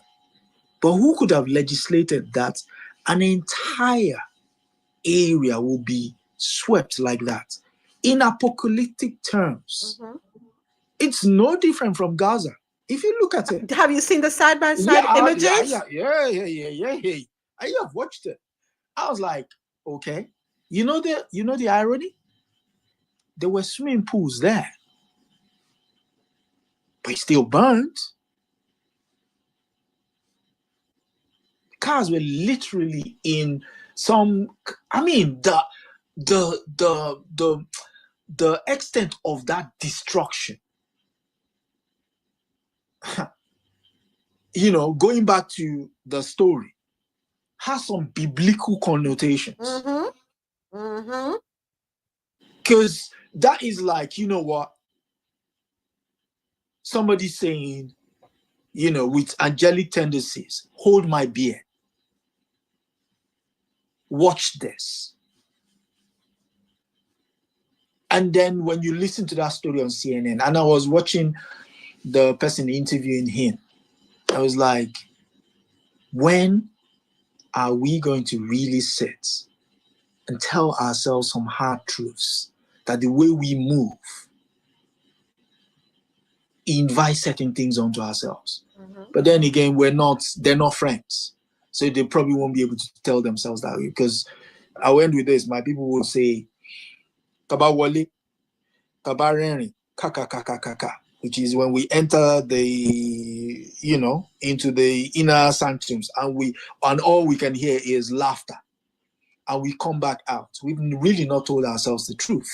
But when we come out and you see one person frowning and the other person, tearing up, some hard truths have been spoken. And then from then you will grow. But patting you on the back. Because yesterday all that, our heart bleeds for you, thoughts and prayers. Like, really? You just talked about hospitals on the verge of closing down. Hospitals with babies in it. Hey, I yield. I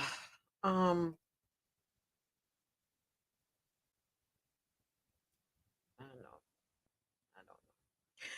Next, this one out of China. Thank you. I think Donald, Mr. President, sent this one over. Yes, Mr. President did send this one over to me. China Development Bank releases $255 million for Nigeria rail project. Courtesy of MSN.com. China Development Bank has released $254.76 million in a loan to Nigeria for a railway project linking the two northern states of Kano and Kaduna. The bank did that ahead of a visit to the West African country by China's top diplomat this week. As part of his annual New Year tour of Africa, China's Foreign Minister Wang Yi will arrive in Nigeria, or he did arrive in Nigeria on Wednesday, and met with President Bola Tinubu and senior government officials on Thursday. Construction of the rail project, which is expected to cost $973 million, has been slowed by funding delays. China Development Bank said in a statement on its website that the loan would provide financial support for the smooth progress of the 203-kilometer, 126-mile standard gauge railway. Once completed, it will provide direct rail connectivity between Kano, an important northern city in Nigeria, and the country's capital, Abuja, offering local residents a safe, efficient, and convenient mode of transportation. Nigeria's parliament first approved China's Exim Bank as financier for the rail project in 2020, but the bank later withdrew. Adesoji, can you tell me more about that, please, if you're able to? Hold on. What did you say? Who wrote this story? This was written by MSN.com. Microsoft. And it's also on Semaphore, I want to believe. And Reuters has it as well. What? But this was the one I was able to get access to without any hindrance. Yeah. What? Yeah.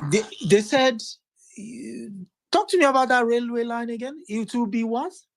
Okay, so it is going to connect Mm-hmm.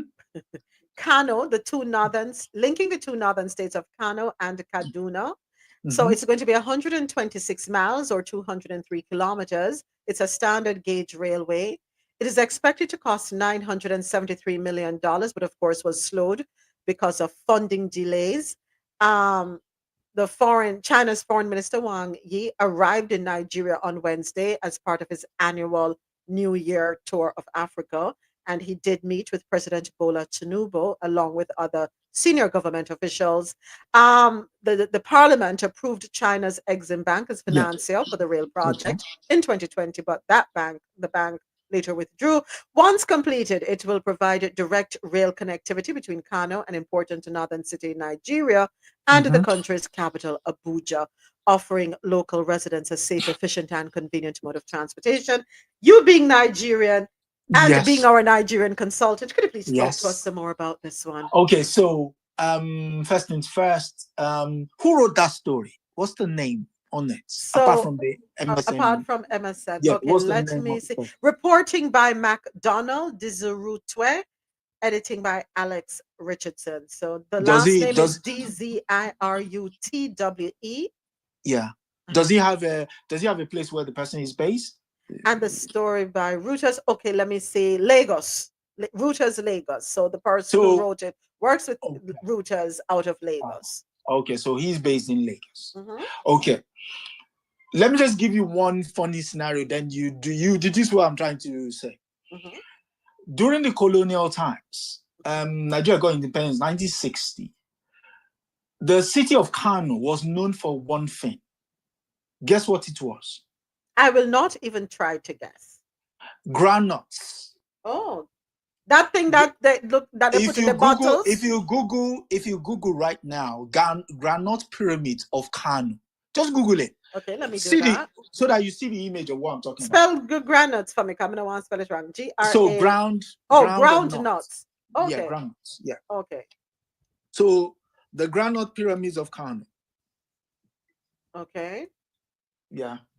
Have you seen the pictures? Oh no. Okay, groundnut. Google images. Okay. Google images. There we go. Yes, I'm looking at them right now. Pyramid-shaped structures built in northern Nigerian cities from sacks of ground nuts. They were a symbol of wealth and a tourist attraction. Okay. And were built in cities where ground nut production was a key part of the economy. Okay. Okay. So how do you think that groundnut gets to the ports in Lagos?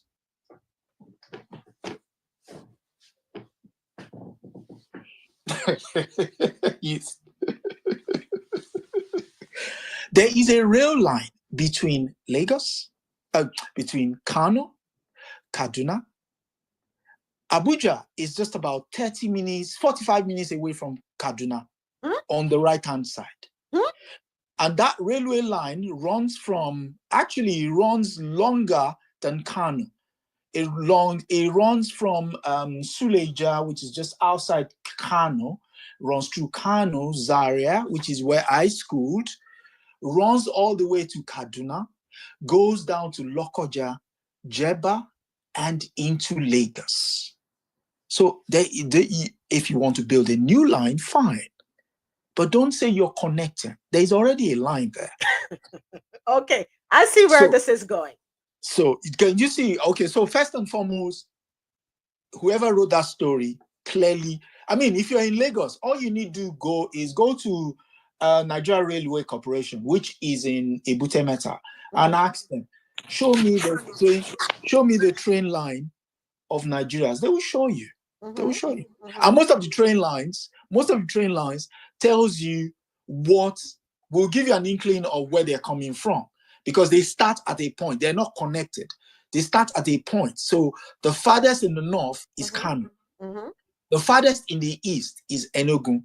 The farthest in the eastern north part is Maiduguri, which then snakes down.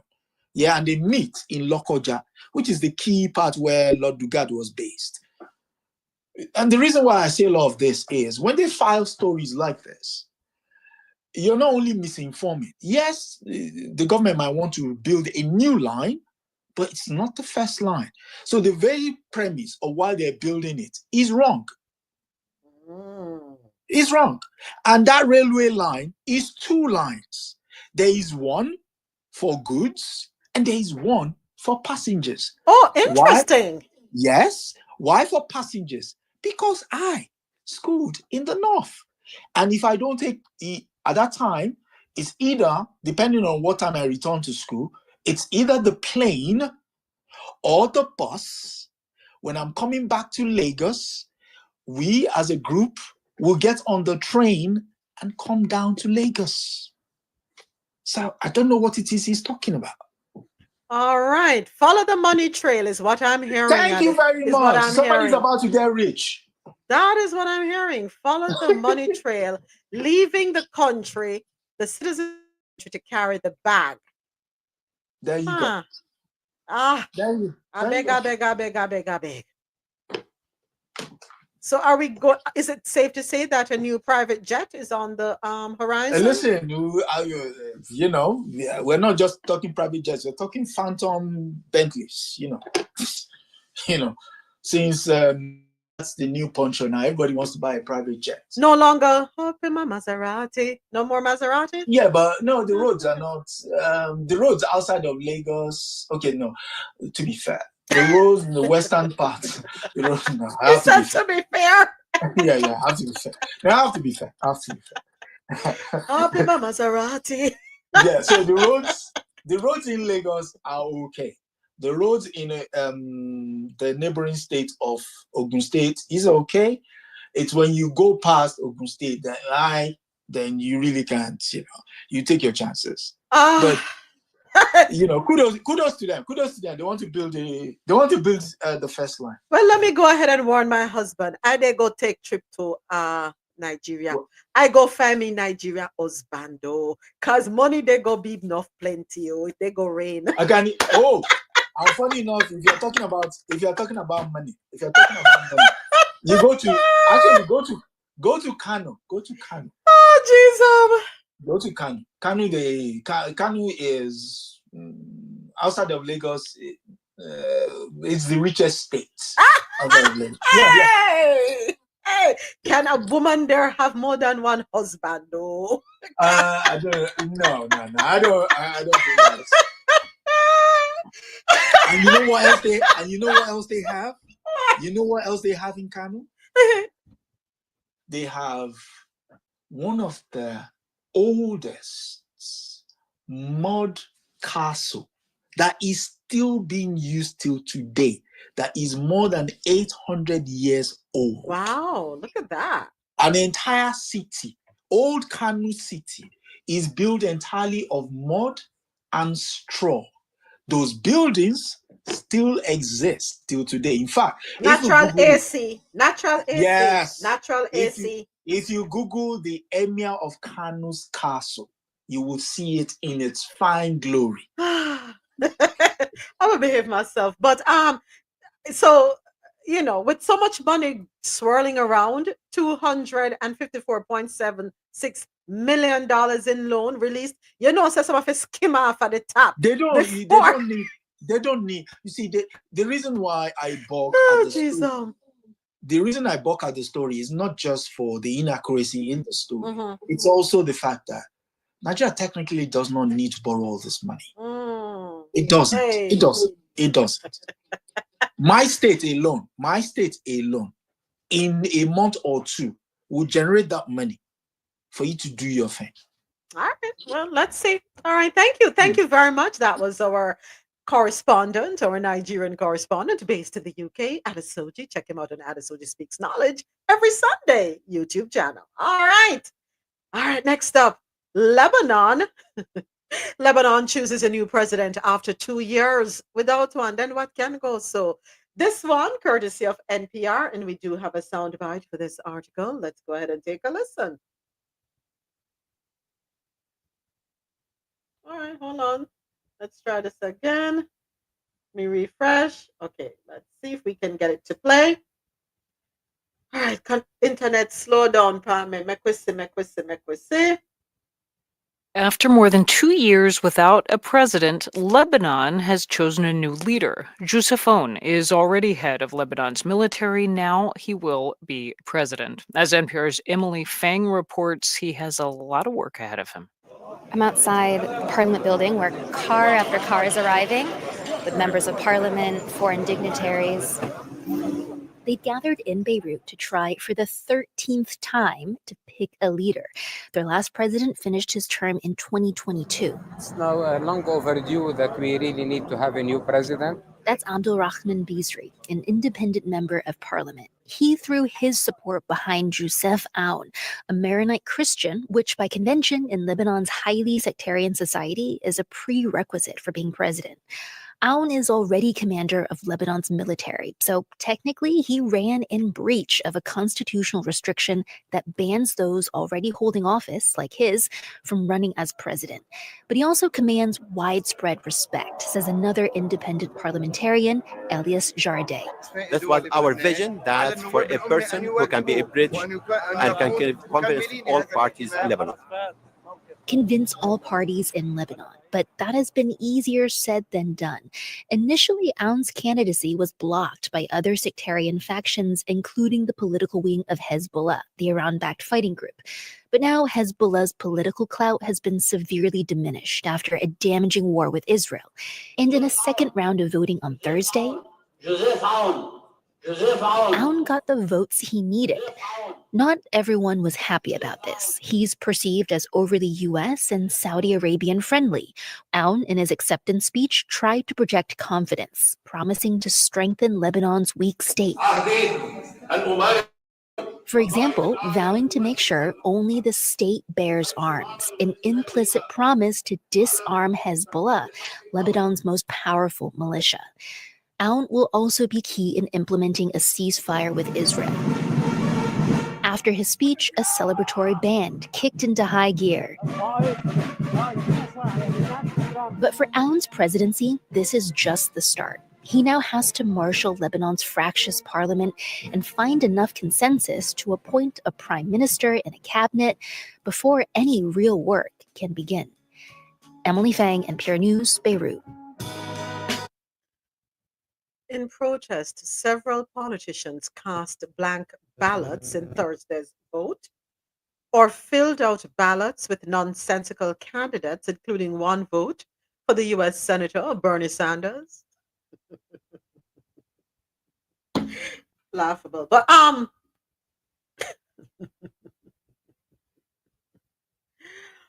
okay, so Aoun found himself is Maronite Christian. What's a Maronite Christian?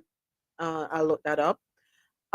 Which by convention is a prerequisite for Lebanon for holding the office of president and head of the armed forces. Let me go to the next paragraph. Aoun's opponents criticized him for being the preferred candidate in an election they allege has been stage managed by countries like the United States and Israel, whose foreign minister offered a rare congratulations to Aoun shortly after he was elected.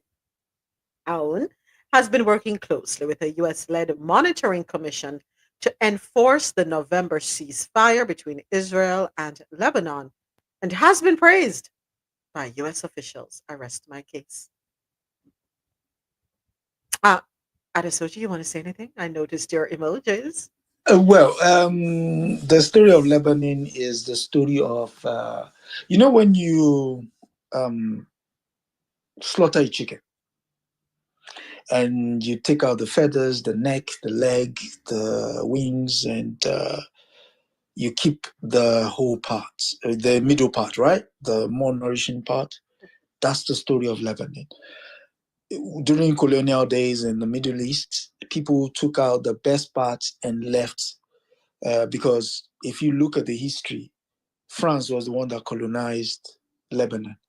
It's the parts that nobody else wanted that became Lebanon. So you have a potpourri of people, 5% of this, 2% of that, 7% of this, 8% of that. And so the Aoun family captured the military at one point, also had a militia, which is one way of ensuring that you have a stake in the power in that region, is to create a militia. So an interesting fact is the prime minister, the president or prime minister in Lebanon are more than likely to do either of one thing. Either they're killed out of office or they're sacked. So if you're lucky, you get sacked. If you're lucky, wow, Yeah. that sounds But harsh. because here's the thing, it's the rule of the place is this. Mm-hmm. Our interest matters, internal interest matters. Mm-hmm. But majority of the people that have instigated problems have come from the outside.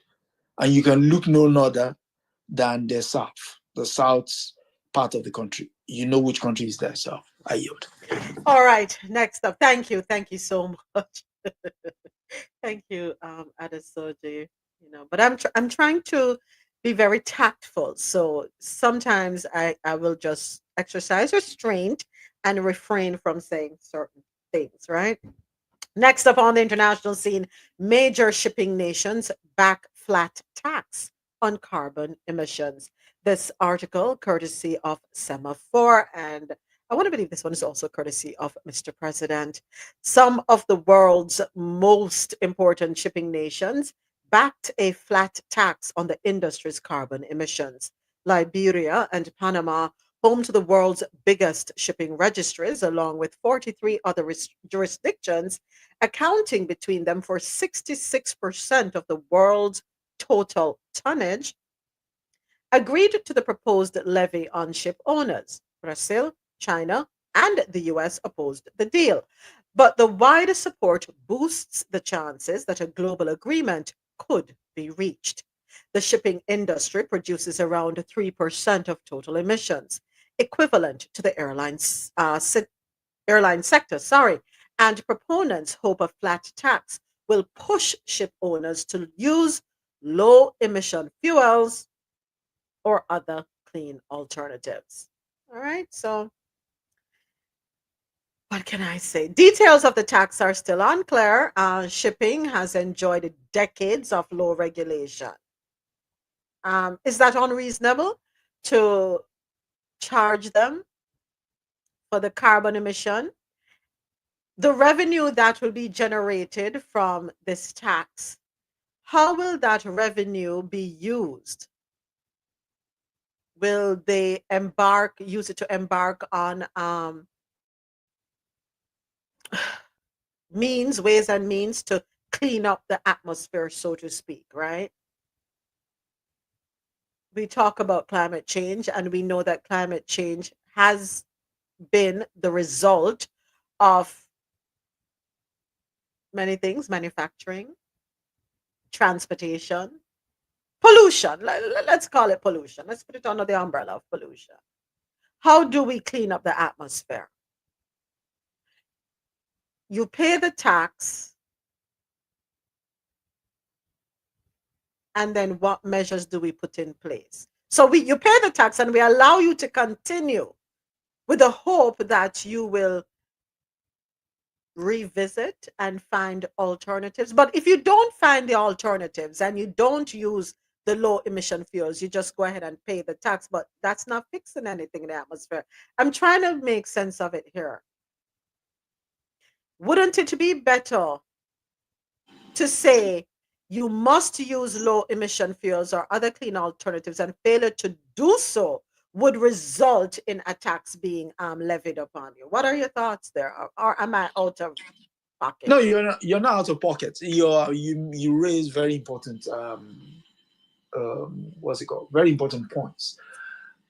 James, a couple of months ago, mentioned the growing size of those ships, the ones that tour the Caribbean, and the damage they do to the coral reef. Mm-hmm. The money could go towards that to repair those reefs, Mm-hmm. or better still, find alternative routes for them to travel. Where avoiding, you can bring smaller boats Mm-hmm. that will come to the ships. Because I do know not everybody gets off those ships when Right. they dock. So for people who want to get smaller floats that will not impact the reefs, so that money could go towards buying those smaller boats that will do that. Mm-hmm. Yeah. Mm-hmm. Another way would be when the Caribbean does suffer, it's regular financial what's it called? Environmental disasters. That money could go towards that. Mm-hmm. And also the parts where most of these boats tend to go and disturbing of wildlife and what have you. Mm-hmm. It would be a way of saying to the people who feed on the fishes and stuff, here is it, you can try as much as possible to use this to augment your lifestyles, that kind of thing. So that's where, but I won't say for them not to do it, because if we say don't do it, then we'll just be talking about all these problems and not have a solution. But now we have the money. But then the money, in a way, should not also be the only solution. Mm-hmm. There should be like, okay, fine, you've paid the money, but you can only have X amount of trips in the year. Right. As opposed to infinitum amount of trips. The Queen Mary, the Conrad, the Royal Caribbean, you can only travel to Jamaica 12 times in a year. That's it. If you do that, then you're paying the money, but you're also in a way slowing down. Because we all remember when we all had to sit at home. Mm-hmm. The world breathed a sigh of relief. And we saw blue skies. It was like, wow, these people are busy. Thank you, Adesoji. Thank you. Yeah. So, I mean, you have some people, right, who you will set speed traps for them out there on the road. Police out there, and you will issue ticket after ticket after ticket after ticket after ticket. But does that change behavior for someone who has the means to just, okay, let me just pay the ticket, but I'm not going to change the behavior. So we have to force them to change the behavior. This is what you have to agree to do. Or you're going to face the consequences financially. And if you face the consequences financially, we're also going to put restrictions on you, as you pointed out, Adesoji. Yeah. Yeah. All right. Next up, it is Mozambique. We head on over to Mozambique. Tense as opposition leader returns from exile. Interesting one. This article courtesy of BBC.com. Supporters of Mozambique's opposition leader, Modlani, have been injured as police tried to break up the crowds who had come out to meet him after his return from self-imposed exile on Thursday. He had left the country saying he thought his life was in danger following October's disputed presidential election that sparked deadly protests. Modlani landed at the main airport in the capital, Maputo, amid tension and heavy security, with thousands having gathered to welcome him. His return came ahead of next week's swearing in of Daniel Chapo as president. He was the candidate of the ruling Frelimo party and was confirmed as the winner of October's poll by the Constitutional Court. The final official results from the declared by the country's highest court just over a fortnight ago gave Chapo 65% of the vote and Mondlane in second place with 24%. Ooh. Frelimo has been in power for the past 5 decades. Yeah, 5 decades, you heard right. 50 years since independence from Portugal. Wow. After having emerged from the airport building, video shows Mondlane kneeling on the ground with a Bible in his hand, being cheered by supporters. Question. Mozambique. Question. How do you have someone in for 50 years? 50 years? You just keep voting the same person in over and over and over again? I Yes. guess they're phenomenal. They're Well, okay. So You asking the question like it's something new? no, they're not. I want you. Phenomenal and what transpired will not be used in the same sentence. The issue with the issue with Mozambique is Mozambique did not get independence like every other person did. They had to literally fight for it, and so since 1976, they've been living with a siege mentality. And that siege mentality is you've got two parties, Frelimo and Renamo. So Renamo was backed by, you're going to laugh, backed by Portugal, but financed by the United States. Why did I know you were going to say that? That's why I said you're going to laugh. Geez, You're going to laugh. Because one of the reasons why Portugal lost its colonies in Africa was because it was broke. And the US needed a couple of islands that Portugal had as listening posts. So, by the very nature, they did a deal. And the deal was, okay, we're going to help you fight against this Africans, for want of a better word, and so that they don't break away. But eventually there was a coup in 1974, and that coup was what then destabilized Portugal to the fact that they took their eye off the ball, and before you know it, the likes of Angola, Guinea-Bissau, Cape Verde, and what's his name? Mozambique got their independence. They declared their independence. But having declared their independence, those that supported the colonials, they were in the Renamo. So they started fighting. So they fought the Frelimo government. This is the government that was been in power for over 50 years. So they fought this. So every time there was an election, the rallying cry has been, don't let the colonials back into power.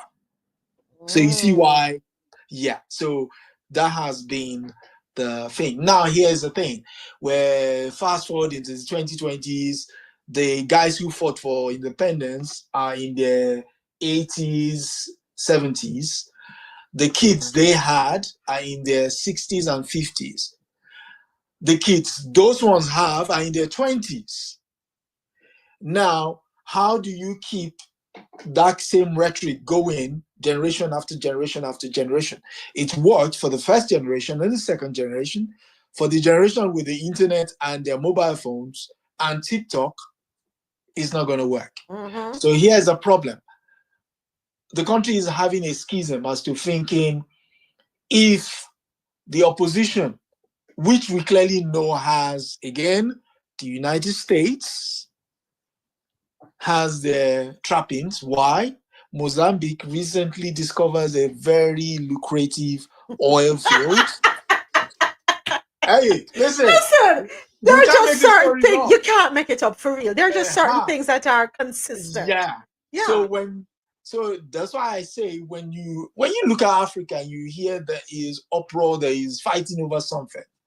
Question is, what's underneath the ground, or what did they just recently discover? It's always under the ground, right? Never up in the sky, under the ground. So just end with this. So when they discovered the oil, here's the thing. They discovered the oil in a largely, and I repeat the word and I emphasize it, in a largely Muslim area. Oh, Lord. You know what's coming next? Okay, you don't have to go any further. I think we all we all can sum it up. We know exactly how the story is going to end. Exactly. And they lived happily ever after. let's just say that. Exactly. They lived happily ever after.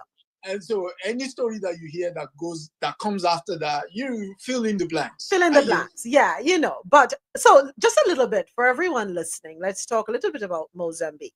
So Mozambique and you know, we always have to learn something whenever we're doing Coffee and Toe.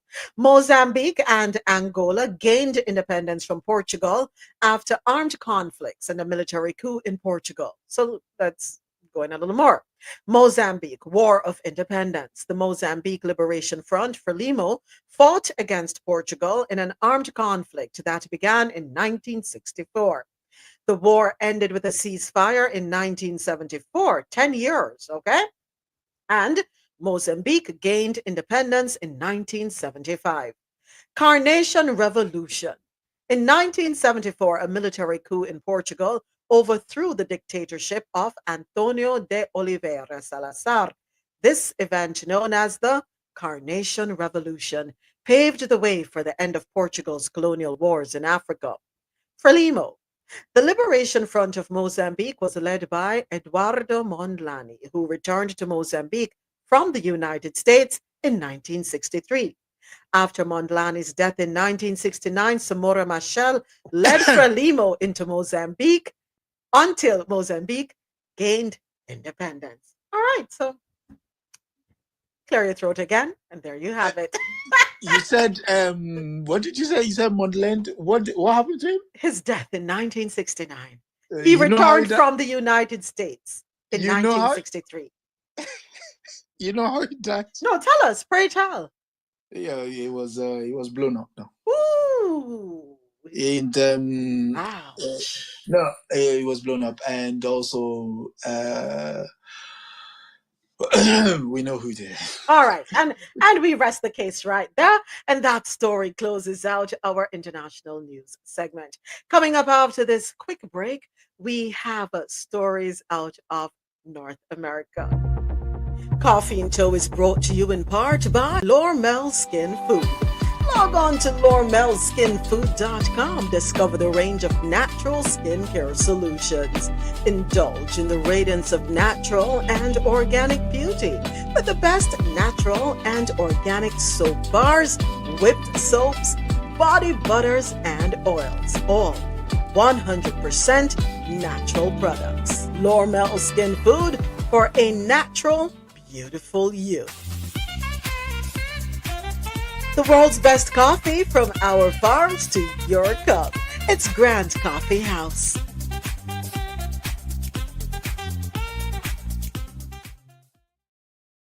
All right, we are back with you, YouTube. Thank you so much for tuning in. Our YouTube live stream starts every weekday going forward at 9:30 a.m. Eastern.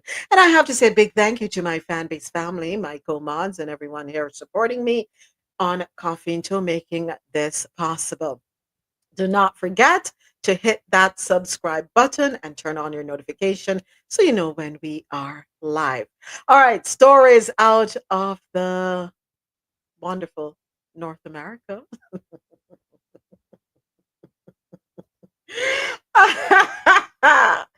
Oh boy. First up, fact check. As wildfires rage, Trump lashes out. When will he ever be just? You ever wake up one day and just say, Lord, we thank you for another day. God, I thank you for opening my eyes and allowing me to put my feet on the ground. I'm just wondering. But anyway, according to CNN Politics, another natural disaster.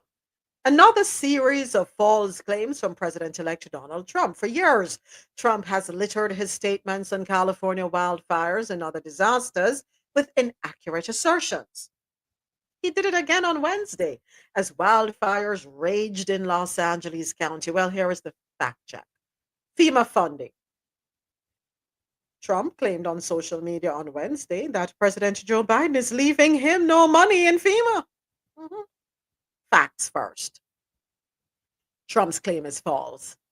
Though FEMA's disaster relief fund was depleted last year by a series of major disasters, Biden signed a bill in December that replenished the fund. The current balance of the disaster relief fund is approximately $27 billion. That is in accordance with an email that FEMA sent to CNN. All right? Okay. Next one. Newsom and a water restoration declaration. So Trump blamed Democratic California Governor Gavin Newsom for the wildfire crisis, claiming in a social media post that Newsom refused to sign the water restoration declaration put before him that would have allowed millions of gallons of water from excess rain and snow melt from the north to flow daily into many parts of California, including the areas that are currently burning in a virtually apocalyptic way. Facts first. This is false. Newsom has never refused to sign a water restoration declaration. In fact, there is no such document, as Newsom's office said on social media on Wednesday, and experts on California water policy confirmed. There was no water restoration declaration for him to sign, said Jeffrey Mount, a senior fellow in the Water Policy Center at the Public Policy Institute of California think tank. There was never a water restoration declaration. California water policy. In the same social media post, Trump continued that Newsom refused to sign the supposed declaration because the governor wanted to protect an essentially worthless fish called a smelt by giving it less water. It didn't work, but didn't care about the people of California. Trump continued to say, now the ultimate price is being paid. I will demand that this incompetent governor allow beautiful, clean, fresh water to flow into California. He is to blame for this. On top of it all, no water for fire hydrants, no firefighting planes. Facts first. First, these Trump claims include exaggerations, inaccuracies, and an overarching false narrative. Most notably, experts on California water policy said on Wednesday that there is no basis for linking the existence of the Southern California fires or challenges in the firefighting effort to the water that is kept in the north of the state to protect the smelt and other species and ecosystems. Southern California does not have a shortage of water for fighting the fires. Ah, boy. And there are other Trump inaccuracies. Trump's vague claim that there are no firefighting planes is untrue. Firefighting aircraft were back in operation in Los Angeles County on Wednesday, armed with water, after being temporarily grounded starting Tuesday night because of high winds. The claim that there is no water for fire hydrants is an overstatement. Hydrants in other parts of LA County did have water, even as the Pacific Palisades hydrants went dry. Oh boy. Now, let me just do this. Here's my TikTok. Have you all heard about this? Tell me. Now, I did some research, and apparently there seems to be some truth to it. So I'll just go ahead and play this video. Let us take a little listen. You might be wondering, why isn't there enough water to fight these fires, and what has happened to the water system in California? The answer is one billionaire couple, Stuart and Linda Resnick. They own most of the water in California. Here's how they did it. Prior to 1994, there was a long-standing rule in California that in times of drought, water was then delivered to those areas. This changed during a series of secretive meetings in 1994, where they decided that now Californians would have to purchase this water from private owners. The Resnicks are very well known for their farming and agriculture. They are the ones who do pomegranate juice. They also have Halo, like the little cuties. They're not the same, but and also their pistachio brand is very well known. And how they get away with all this is through philanthropy. They donate money to a good friend of theirs, Senator Diane of California, who has helped get different studies to the Obama administration. They also donate a lot of money to University of California and their efforts in agricultural and water studies. Now, there's a lot of intricacies and nuances to be said. I'm going to keep researching this, but the funding that is provided has a lot of sway. The people who fund these projects can determine and ask like under what quotas they want, what the prompt is for that said study.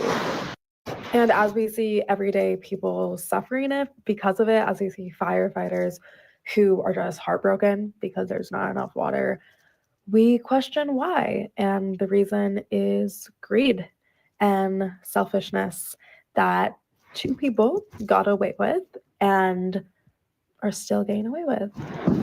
Another thing about them, they use more water in their home in Los Angeles than all of Los Angeles combined. I saw this article about it, but since they own the water, they can do what they want.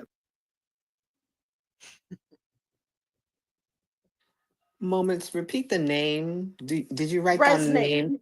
Stuart and Linda Resnick. Resnick.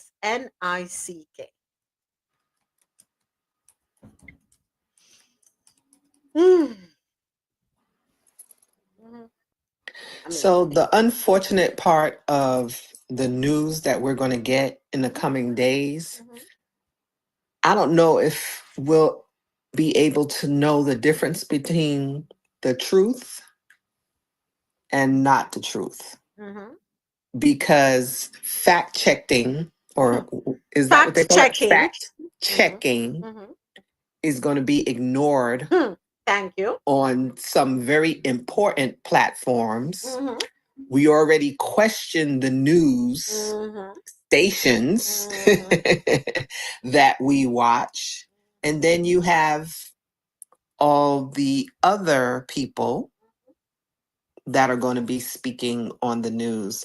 So it's going to be very interesting. When I pulled up California Water Plan, it brought me to Gavin Newsom's website, and it was speaking on different strategies that they wanted to take to address these situations. So again, she said it was something that was quiet. I don't know how she knew about it, but it's just unfortunate all around. And the thing is Javed, a lot of things are done quietly, right? So she did her research, and the thing is, I came across several other persons presenting, showing. I'm like, okay, hold on a second. What's going on here? And my big question is, how do you allow a couple to own a public? You know what? Then again.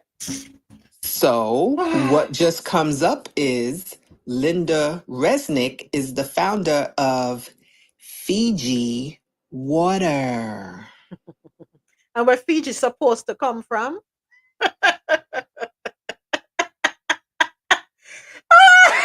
Lord help me, Jesus. Go on, Javed, I'm listening. I don't think I need to say anything else. You remember earlier I said, when you stand at the edge of a market, you pick up a stone and you throw that said stone into the market. You cannot say who that stone is gonna hit. You've denied your people water. When you need water most, guess who can't find any? You. Hey. So let me ask a question, Adesoji. If this allegation is true, right? Why is President-elect Trump going after Gavin Newsom Why isn't he talking about everything? You know the video yesterday of them being at it's just an about way of answering your question. Go on through with it. Go on through with your answer. Okay. Go on through. You know the video of them being at Jimmy Carter's The funeral. Okay. Yes. Well, you saw the sitting arrangement, right? Oh yes, he's the buffer. No, who was buffer? You know who the buffer was. Obama was the buffer. Yeah, he was the buffer. Yeah. Yeah. Did you see the body language of the rest of them with regards to him? From different angles. Yes. But did you see the look on his face? He wanted so much to be loved, but they sort of just like. Javed, I'm trying to keep a straight face. Stop the laughing, Javed. And he was loud. You know when you snub someone, it's usually a very quiet affair. Whoever knows or watches would observe. But because you cannot keep still, I mean, the fact that they were turning back, shaking each other, patting each other on the back, having small chats, and you saw Obama being very diplomatic. You can tell he was well raised. Can you see a Republican guy coming to sit? He could have gone round to go and sit in his chair, but he walked towards Obama, hit Obama on the chest, like, how you do? You know, that kind of thing. And I'm referring to George W. Bush. Sat next to him, his wife sat next to him. What's his name? Kamala came in, and then Joe was pulled in, and then he sat. But while all of that was happening, I was just looking at his face. Oh my God, he was dying inside. You know the 2 times I paid attention to his face? Yeah. One, when Kamala came in, he was fixated on her. And then, but hold on, zoom in on Melania. She was watching Kamala through the corner of her eye. She didn't want to turn her head to look. Yes. So that was one time. And the other time when I paid attention to him, his facial expressions, and these cameramen or women are something else. They are petty as what you can call them. But was when Kamala was giving the eulogy, when she was eulogizing him. Yeah. And the thing, I have that clip coming up, by the way, which I want to play. And everything she said was like a, you know, you was have like that a dig. Yes, was a dig at him. I'm gonna play it. You know, I might as well just segue into Hold on, it. quick one before you go. So to speak to Gavin Newsom, is like he wants to attack everything that does not look or sound like him. And the nearest thing at this moment in time, in the public sphere, Joe is not going to say anything because Joe is like, you're just a fool. Obama is not going to say anything. You're just a fool. You know who Obama remind me of? Mr. President in here. You know. Yeah. But he knows the only person he can hold a light to that everybody will listen to while he's in office is Gavin Newsom. So he has to be on the attack. That's why. There is no other reason. Because everything he was saying with regards to the water is so outlandish. I don't even know why anyone was listening to it. But I yield. All right, so let me go ahead. Go ahead, Javed, real Moments quick. before you move on. So I'm looking up this family. So Forbes, as of today, the Resnick, or let me say Linda Resnick, her net worth is $6.3 billion. Right? And so I'm thinking back to the story. It's from almonds and oranges in California's Central Valley to grapefruits in South Texas. All right, go on. Linda and her husband are worth that in billions from farming fruits and nuts. So, we got to do our own digging to find out what is going on. So now that other story you played, it's just making some hold on, sense. Javette. You said fruits and what? Fruits and nuts, things like pomegranate, the halos, which are Yes, tangerines, the almonds. Yeah. the palm drink Mhm. is theirs. Mhm. They founded that. We'll take that too. conversation POF, off yes. air. We'll have it off air. Okay. We'll have it Okay. off air. Yeah. A conversation to be had off air. All right. So let me jump straight to this one. Jimmy Carter eulogized, and I'm going to play the two clips. Please humor me. First one. I just saw a. Being with you today, I'm reminded of the enduring words of a favorite hymn. May the works I have done speak for me. Today we gather to celebrate the life of a man whose works will echo for generations to come. A man from Plains, Georgia, who grew up without electricity or running water and served as the 39th President of the United States of America and lived every day of his long life in service to the people. President James Earl Carter, Jr. So I was in middle school when Jimmy Carter was elected president. And I vividly recall how my mother admired him, how much she admired his strength of character, his honesty, his integrity, his work ethic and determination, his intelligence, and his generosity of spirit. We have heard much today and in recent days about President Carter's impact in the 4 decades after he left the White House. Rightly so. Jimmy Carter established a new model for what it means to be a former president and leaves an extraordinary post-presidential legacy. From founding the Carter Center, which has helped advance global human rights and alleviate human suffering, to his public health work in Latin America and Africa, to his tireless advocacy for peace and democracy. And Jimmy Carter was the President of the United States who was ahead of his time. He was the first president of the United States to have a comprehensive energy policy, including providing some of the first federal support for clean energy.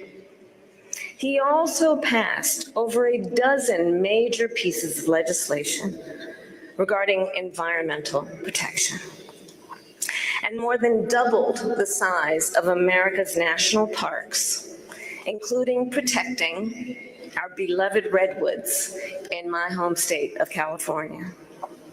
He was a president who, between the years of 1977 and 1981, appointed more Black Americans to the federal bench than all of his predecessors combined, and appointed 5 times as many women.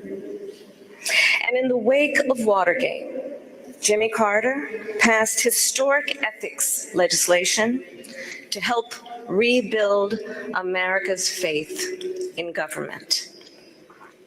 Jimmy Carter, as president, was also a respected global leader. To be sure, the years of his presidency were not without international crises or challenges, but his legacy of global leadership is well established.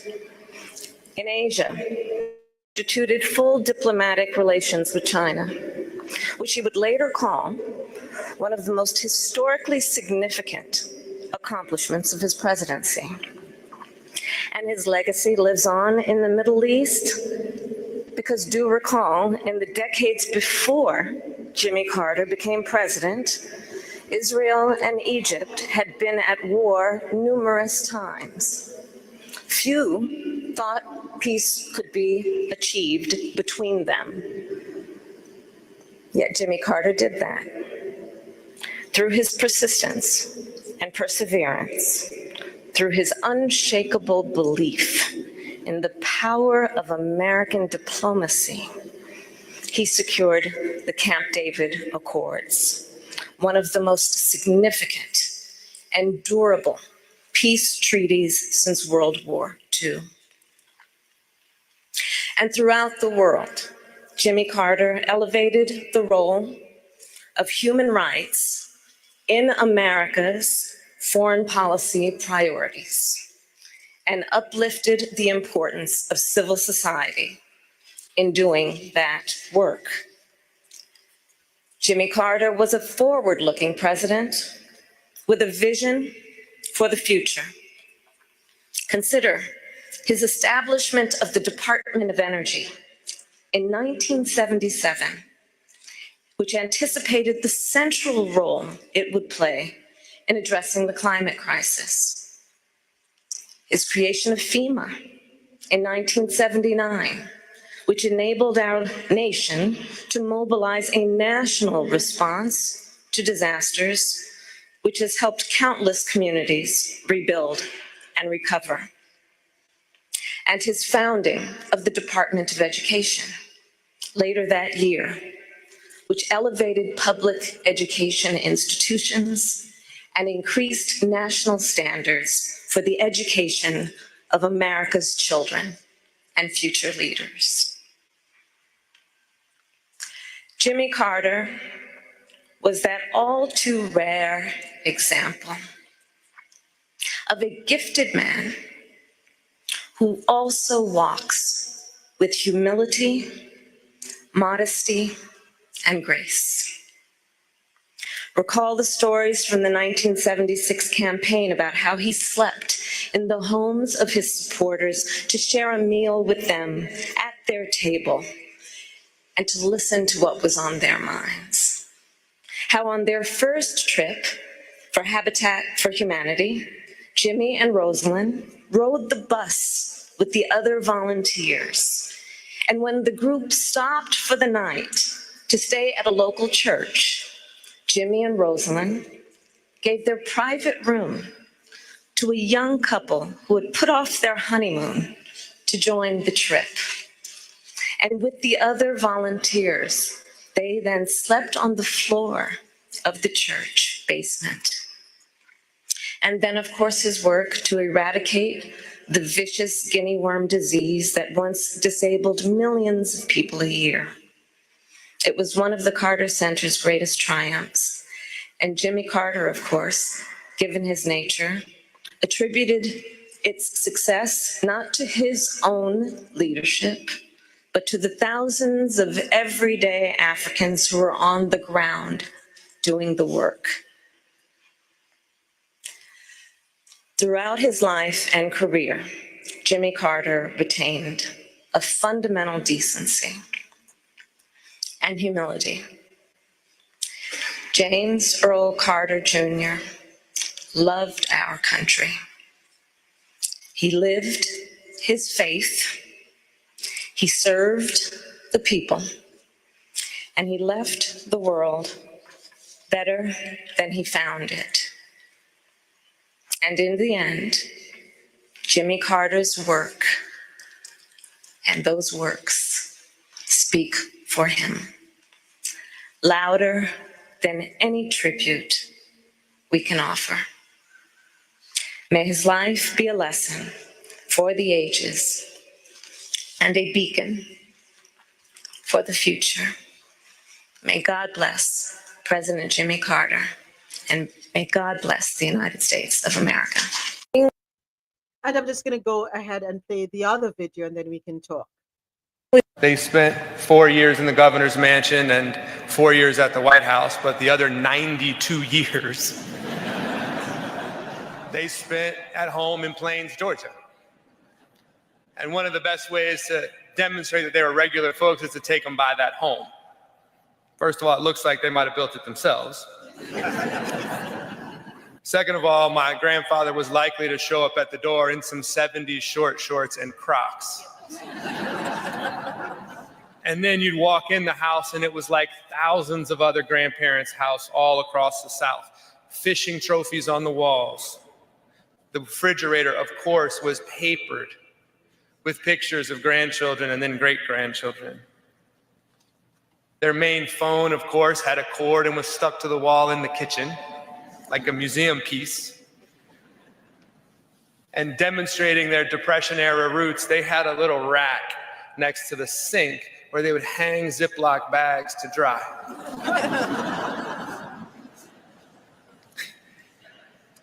And demonstrating that they changed with the times. Eventually, he did get a cell phone, and one time he called me sort of early on in that process.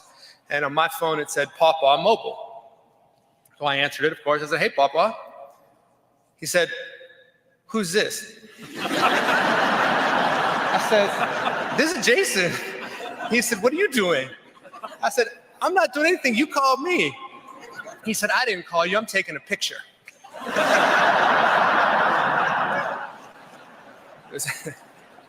Nuclear engineer, right? I mean,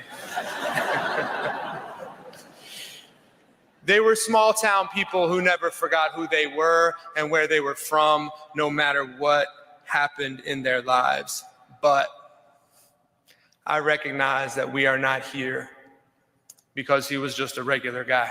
They spent 4. Yeah. May his soul rest in peace.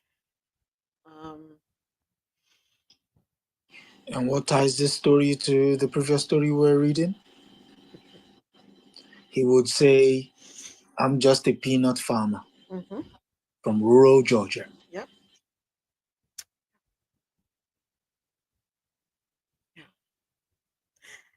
It is my hope that our president-elect walked away from that Thanksgiving of life ceremony with something to mull over. Something or some things that he could possibly incorporate into his life. You see, when you are in a position to serve, when you are a servant, and I think a lot of leaders forget they are actually servants. Yes, you are servants of the people. It is my hope that he will take some recommendations, because there were recommendations. Take some recommendations and apply them.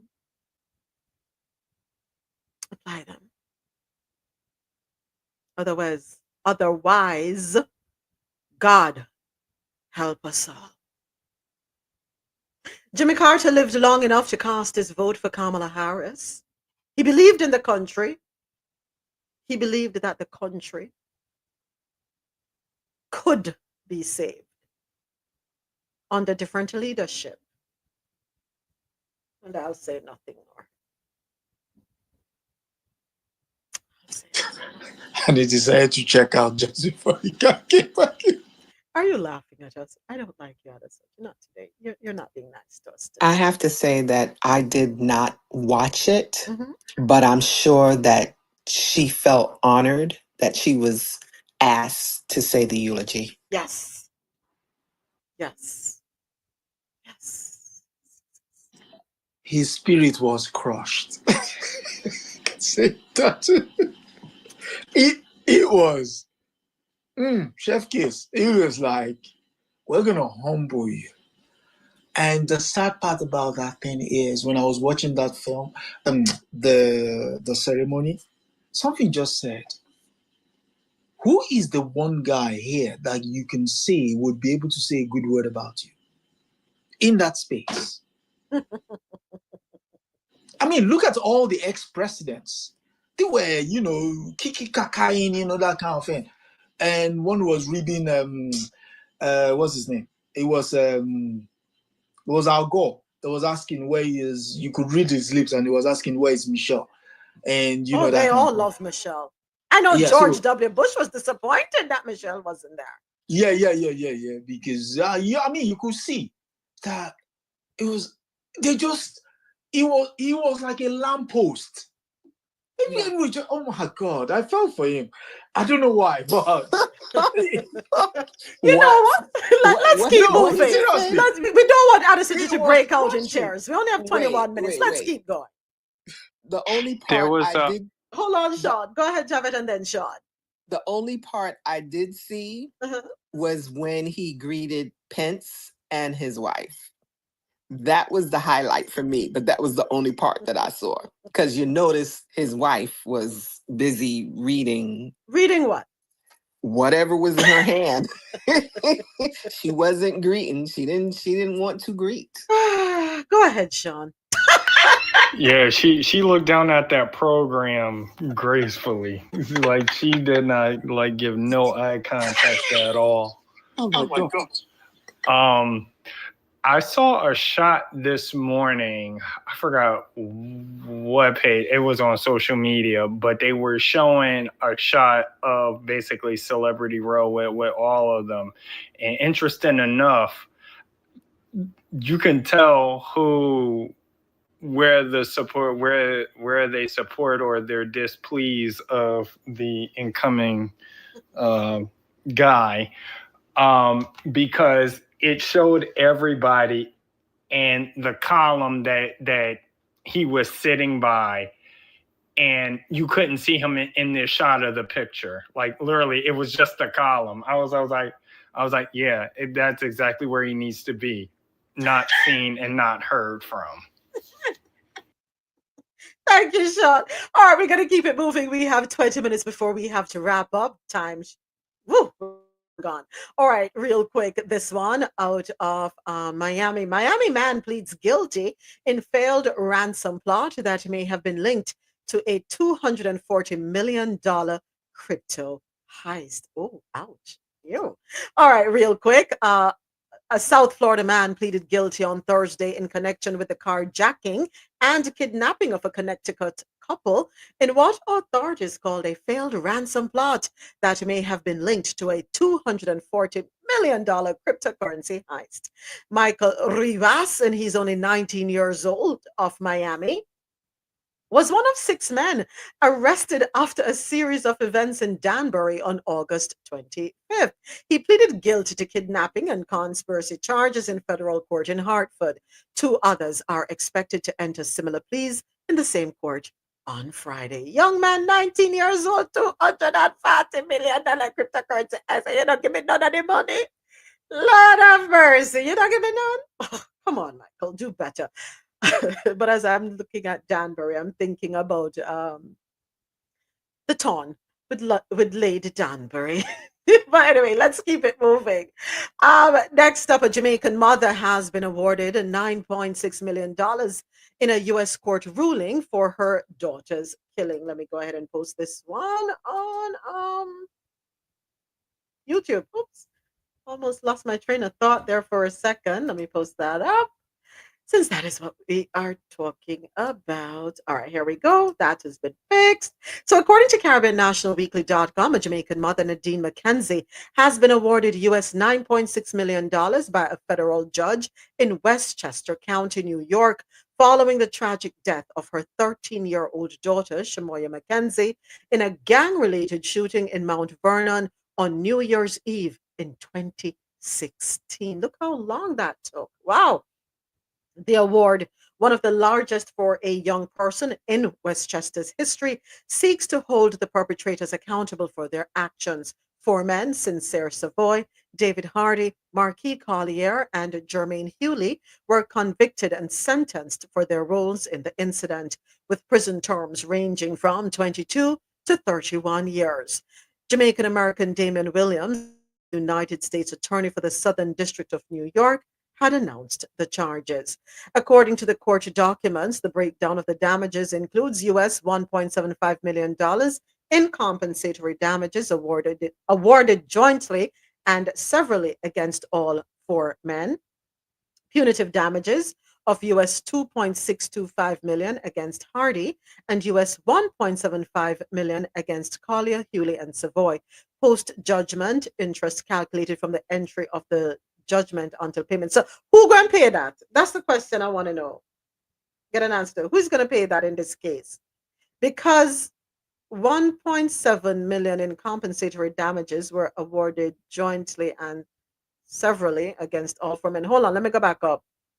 Uh, who, who is going to pay this? Seriously. Punitive damages of 2.65 against Hardy, 1.75 against Collier, Hewley, and Savoy. Hold on.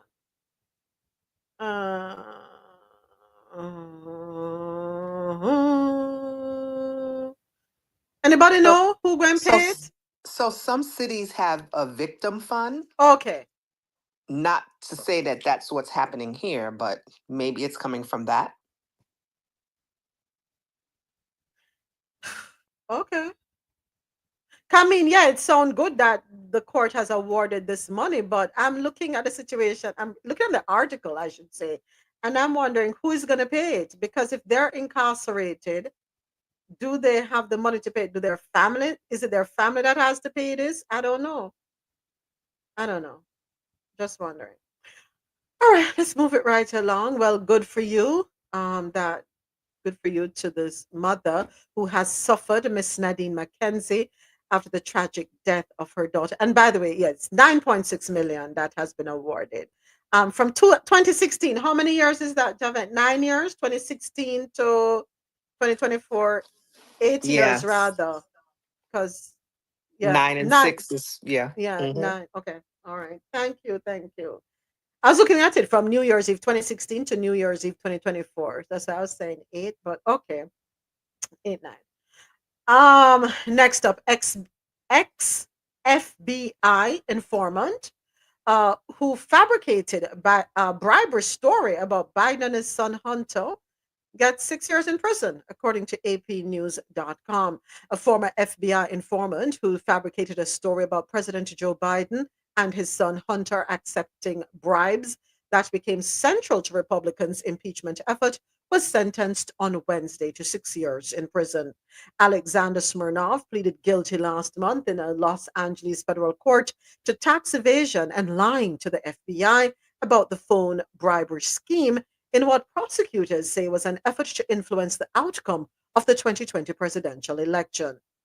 Smirnov, a dual US and Israeli citizen, falsely claimed to his FBI handler that executives from the Ukrainian energy company Burisma had paid then Vice President Biden and his son $5 million each around 2015. Smirnov's explosive claim came in 2020 after he expressed bias about Joe Biden as a presidential candidate, according to prosecutors. In reality, investigators found Smirnov had only routine business dealings with Burisma starting in 2017 after Biden's term as vice president. Hey, the weapon that is formed against you shall not, hallelujah, prosper.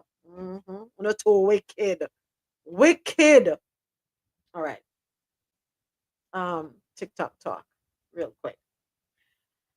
Were Californians warned? I'm seeing a lot of videos about this. I say, let me play this one for, let's see. Wait a minute. Must I remind y'all remember the guy who was saying that God sent him to warn the people about California? That man said, leave. God sent me to tell my people to leave California, evacuate, don't come back. That was the warning.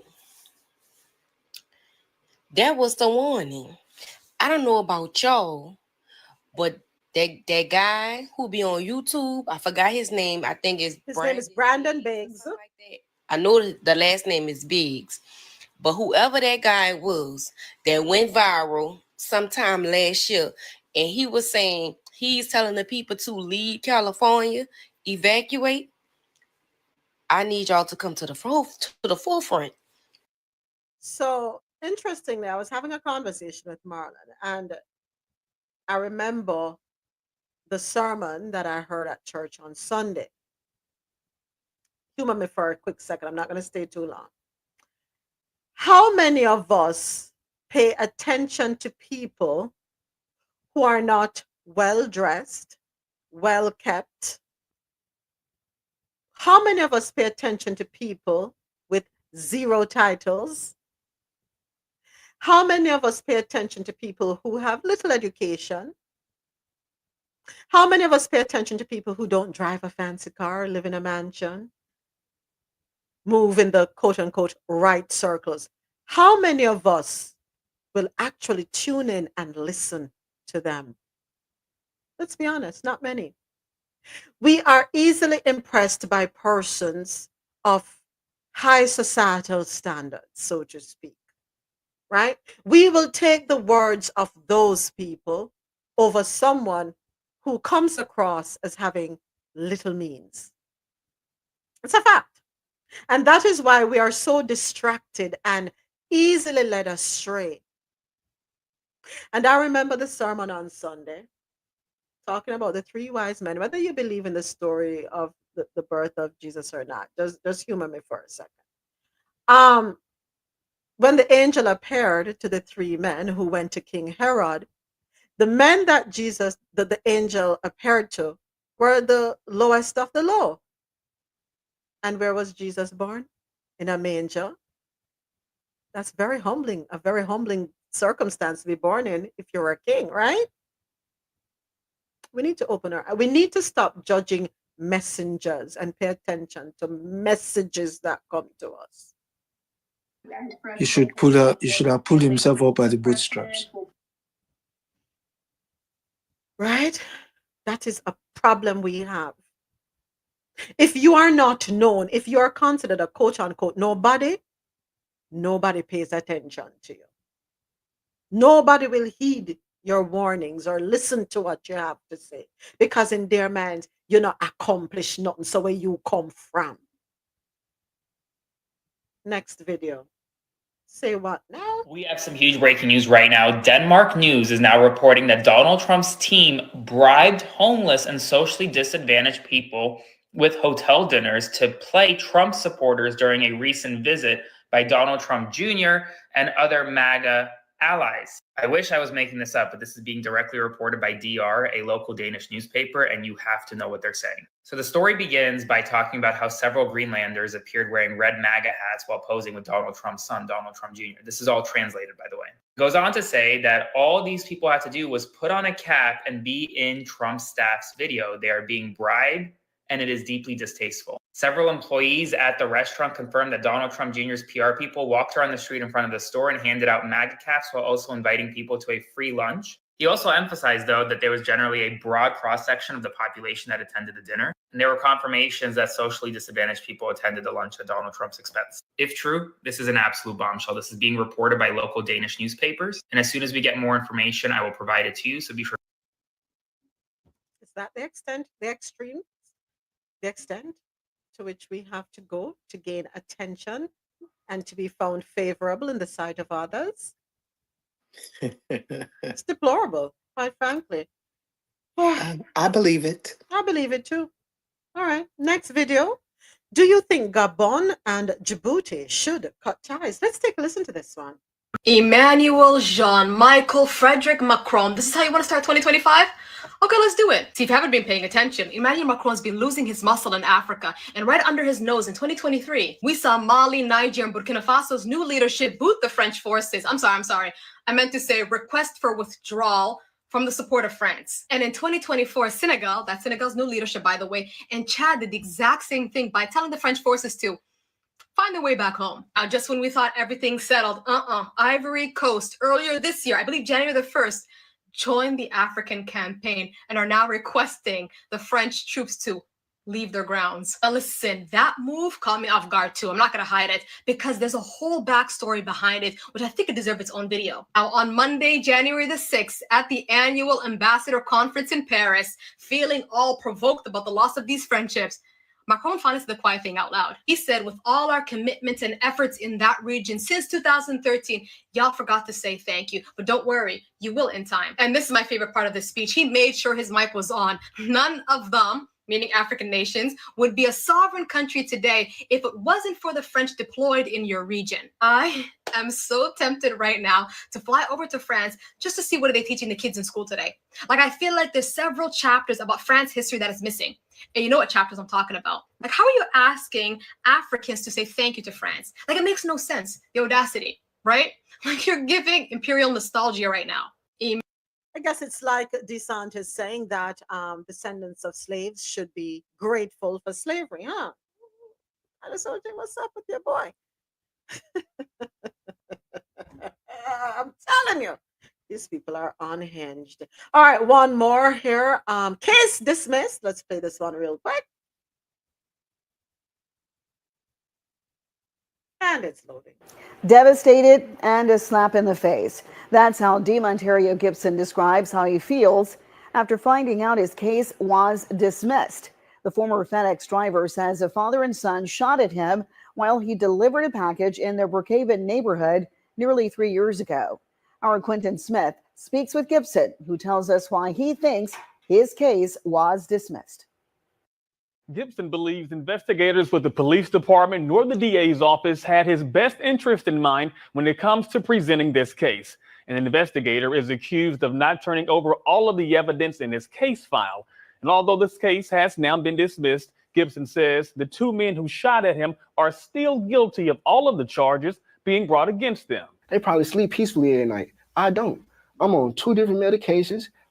I constantly have panic attacks. I stress daily. I'm seeing a psychiatrist I'm seeing a therapist and a psychiatrist. Like, my life is terrible because of this situation. Gibson still upset and still demanding that Gregory Case and his son Brandon be held responsible for shooting at him while he delivered a package in their Brookhaven neighborhood in January of 2022. The father and son were charged with attempted murder, conspiracy, and shooting into an occupied vehicle. Those charges, just like this case, now dismissed. A judge ruled that Detective Vincent Fernando, who's with the Brookhaven Police Department, purposely withheld evidence by not turning over an interview he did with Gibson. A lot of people think that the case being dismissed means those guys weren't guilty, but it was dismissed due to a technicality, not saying that they weren't guilty. Even their lawyers admitted that they did the crime. They only provided excuses as to why they did it. While he does admit Fernando should have turned in the evidence, Gibson believes others are also to blame for this outcome. When we went to court, they kept asking him why was he withholding evidence, and he told them, hey, I gave them everything I had. Other people in the department didn't give me everything, so if they didn't give it to me, I can't give it to y'all. You understand what I'm saying? So now they trying to make him out to be the scapegoat as if he just did this all on his own. No. The case is now being dismissed with prejudice, meaning it cannot come back up again. However, Gibson says he's not giving up in his fight for justice. If I was one of their sons, if I was the judge's son, if I was the DA son, if I was Brandon or Gregory's son, they would feel completely different about this situation. But the fact that I'm not, the fact that they don't know me, they don't care. They don't relate. Gibson is now hoping police will bring new and different charges against the father and son. In the meantime, he says he's continuing on with the civil lawsuits in this case. Quentin Smith, 3 on your side. So, real quick, I just remembered that I'm not streaming live on internet radio where I would normally shut off at 1.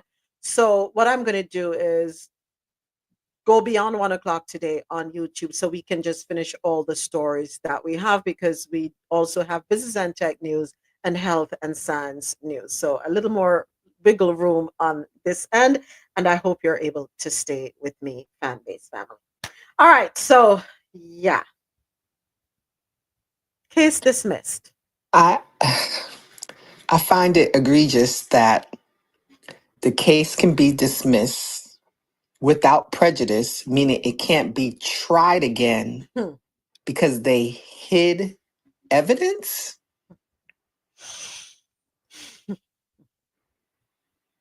Ridiculous. But I'm glad he is going to continue with the civil case because he need help paying his bills. It's just ridiculous.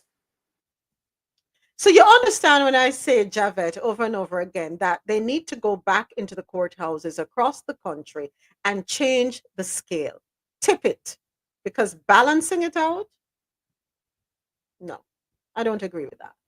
Show the scale tipped. Because quite too often we're hearing stories that make us go, huh?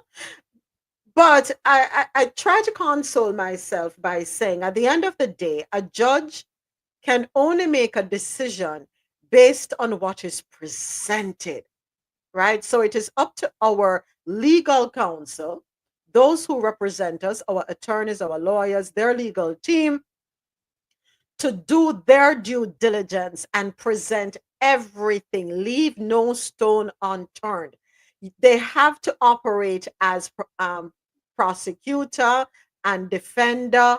They have to think that way, just think, strip away everything and think, and do their best. I don't know. And will that even be enough? Will that suffice? Or will people, judges, make decisions based on prejudices? Will they allow their prejudices to interfere with their handing down a fair judgment?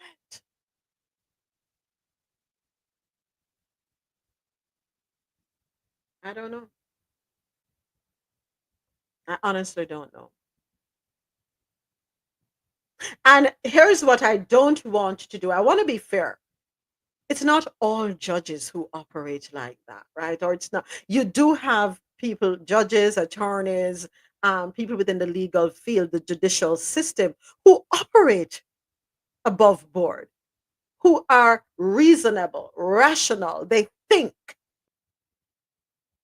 There are no encumbrances when they are handing down or overseeing. No interference in thought or emotions, feelings. They go according to the rule, so to speak, the rule of law. They listen to all the facts presented and them use something simple, one simple little thing they use. You know what they call? Common sense. And there are judges. There's a judge, I think, in your state. Love him. I love seeing his the content that they put up of him on social media, Javed. I forget his name right now. But he kind of reminds me of Judge Judy in his mannerism, a young fella. And he wears his bow ties. Can't remember the name, but I'm sure I'll come across it. But he will call out people for the crap that they do. He will call them on it. I made them realize what you're doing is wrong. You have no real case against this person, the defendant. Come on. So we do have good ones out there. We really do. It is just a hope, a wish, a desire of mine that we would have good ones all across the board. Good ones that will put humanity before any chamber conversations or dealings. I hear what you say in moments, but you know what I always I say. know. I know. I know. I won't let go of the dream, Javed. I have to keep the faith. May not happen in my lifetime. There are a lot of things that did not happen in the lifetime of our ancestors, right? But their generations, such as ourselves, are able to enjoy the fruits of their labors, their prayers, their hopes, their wishes, their dreams, and their faith. Because if they had laid down arms, we probably would not be where we are today. Are we where we should be? I don't think so. But we probably would not be enjoying some of what we are able to enjoy now. We have a far way to go still, I agree with you. so we can't give up. If it doesn't unveil in our lifetime, I pray it will unveil in our children's lifetime. And if not theirs, their grandchildren, Yeah, yeah, yeah. We can't give up the dream, the hope. We have to keep hope alive. Okay. The judge you wanted is Judge Fleischer. That young fellow, he wears a bow tie and Yeah. yes, Yeah. What? spirited, I'm very not. spirited young judge. Yeah. I'm not having this. Oh, Walking While Black. Walking While Black. Yes. Yeah. I've heard it. Yeah. Case dismissed. Case dismissed. And you know what gets me? He reminds me this is the part about him that reminds me of Judge Judy, when the defendant will put up their hand and he'll turn to them, "Are you losing? Are you losing?" And just be quiet. You're not losing, so be quiet. Yeah. There is one. There's one that was someone was in jail, right? Uh-huh. And then the police said they can't find him. How's it that the person is in your custody and you can't find them? How? No, explain it to me. Explain. Just explain it to me. Explain it to me as if I'm stupid. Listen, those things crack me. Oh, I love him. Love him. Love him. All right. Time for business and tech. The world's best coffee from our farms to your cup. It's Grant Coffee House. All right, time for business and tech news brought to you by Grant Coffee House. Politics content to be pushed on all Instagram and Threads users. Really? Why are you doing that to us? All right, let's read the story. So BBC.com is reporting that Threads and Instagram users will be shown more political content. We know why. Okay. Threads and Instagram users will be shown more political content from people they do not follow. Parent company Meta made the announcement. The firm says it's part of its reorientation towards free expression, a move that saw it ditch fact checkers on Tuesday. We spoke about that. The change will be introduced in the United States this week before being expanded globally soon after. It represents a U-turn from the head of the two platforms, Adam Mosseri, who had previously said he was not in favor of them promoting posts about politics and news. Explaining the change, he suggested users had asked to be shown more of such content. Imagine that. But Drew Benvey, chief executive of social media consultancy Batten Hall, questioned whether that was accurate, saying the attraction of Instagram and Threads is that they were safe spaces, free of the turbulent developments seen on platforms such as X. The real motivation was the changing political winds in the US, he said, where Donald Trump will shortly return to the White House.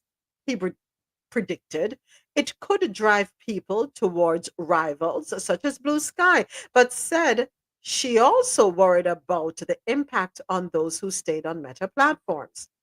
This week's changes will open up the potential for vast amounts of disinformation to spread at speed across a user base of over 2 billion.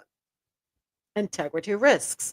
In 2023, Mr. Mosseri said Threads and Instagram should focus on amazing communities such as sports, music, and fashion. Any incremental engagement or revenue that might drive is not at all worth the scrutiny, negativity, let's be honest, or integrity risks that come along with them, he wrote in a Threads post at the time.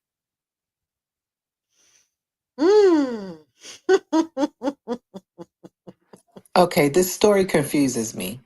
Give me a synopsis of what he's really trying to say. Freedom of speech shall return. So in other words, Javette, we're going to be inundated with political content, right? Because of the changing political winds.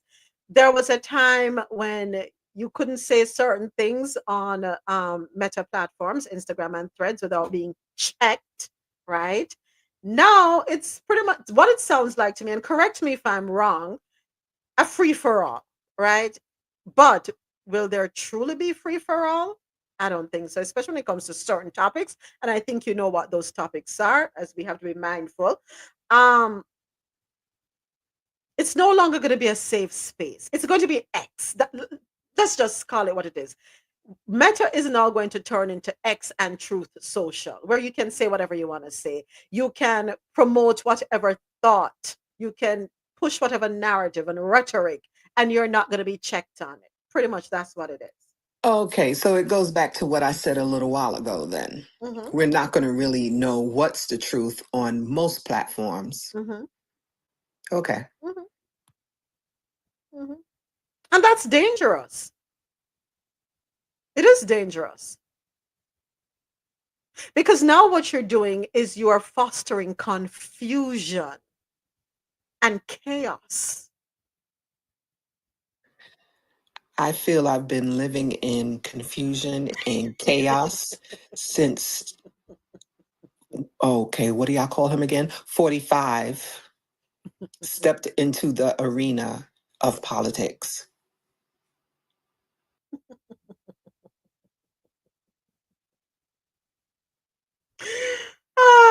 Javette, what can I say?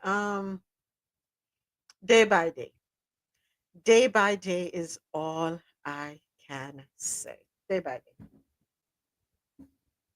Yeah. I don't know. As again, I have said this and I will reiterate and I will continue to say this. I thank God for this space here where we are a group of common sense people with the ability to rationalize, with the ability to have conversation, with the ability to do research, not to just go by what is provided to us by sponsored media outlets. Your job is going to get harder. Yes, it is. Adesoji's job is going to get harder. Yes, it is. Everyone in this space that deals with it, jobs are going to be harder. How do you feel about that? You know something, Javed, quite frankly, I will just continue to do what I do. I'm not going to argue with anybody. Not going to do it. You at some point will have the veil removed from your eyes, and I will just have to let you be. It is what it is. We will continue to talk about the stories that circulate in the media. We will have our conversation as we do. I will continue to promote the conversation. I will continue to encourage the conversation. And the good thing about it is that our conversation, 9.99 times out of 10 is supported by research. We do the research. And that is what I will believe will separate us from everybody else. And we're not just doing research from one source. Let's put it that way. We are blessed and fortunate to have our tentacles spread across the globe. And that also helps to set us apart.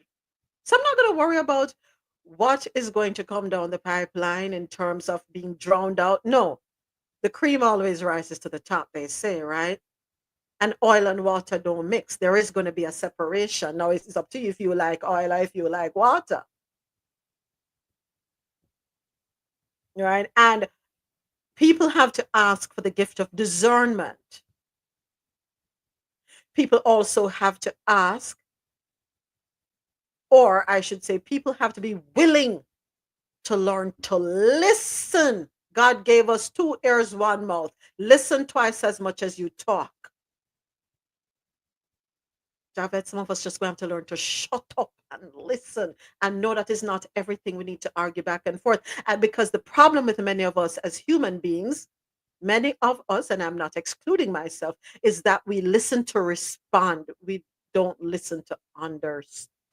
Some of us have this insatiable appetite where we must be heard and we must have the final say no matter what. Some of us don't know how to agree to disagree. Some of us just don't know how to learn. And woe be unto those. That's all I can say. Woe be unto them. Yeah. Go ahead, Adesoji. I know you've been waiting to speak. Yeah, me don't talk. And I told you can carry on the conversation. No, to what Javed said, that the job is going to be difficult. No. The Chinese have this expression, which is for every crisis comes an opportunity. The opportunity that would provide would help, explain to people more than they have between their ears. My late dad would often say something. He would say, read the books they read, in addition to the one you're reading. So yes, where did you find that from? Oh, that's where you got it from? Okay, send it to me. Can I see? You see, you read, and immediately you know what sort of answer they would need. Because you're not going to be having the same conversation with everyone. Mm-hmm. Some people are halfway away from, falling off a cliff. Mm-hmm. There are those that are hanging from the cliff by their fingertips. There are those that if you so much as just breathe, they're going to fall off off the cliff. So for the ones that want you to save them, they will reach out a hand. But those that want to, go down the path of infamy, like the story you read earlier, someone who told a perpetual lie and is now having to spend 6 years for a lie. Yeah. Because you wanted to, those are the kind of stuff I'm talking about. But yes, let them bring the political stuff. We eat that for breakfast. Believe me with it. So bring it. Yeah, we're not going to concern ourselves. We continue to do what we do, and we do it with pride. Exactly. I mean, classic example was the story earlier when they're talking about a place I grew up in, a place I'm familiar with, and you don't know the most basic thing about the story you're reporting. Hello? And I can just debunk whatever. Come on. This is, even call British Library in Nigeria. There's a British Council Library in Nigeria. It's called British Council. They're all, face of their intelligence. So if they want to spy on you, they'll give you the British Council. For the US, it's called USIS. So, read in what you may. The French also have theirs. The Germans too have their cultural centers, they call it. But they're all...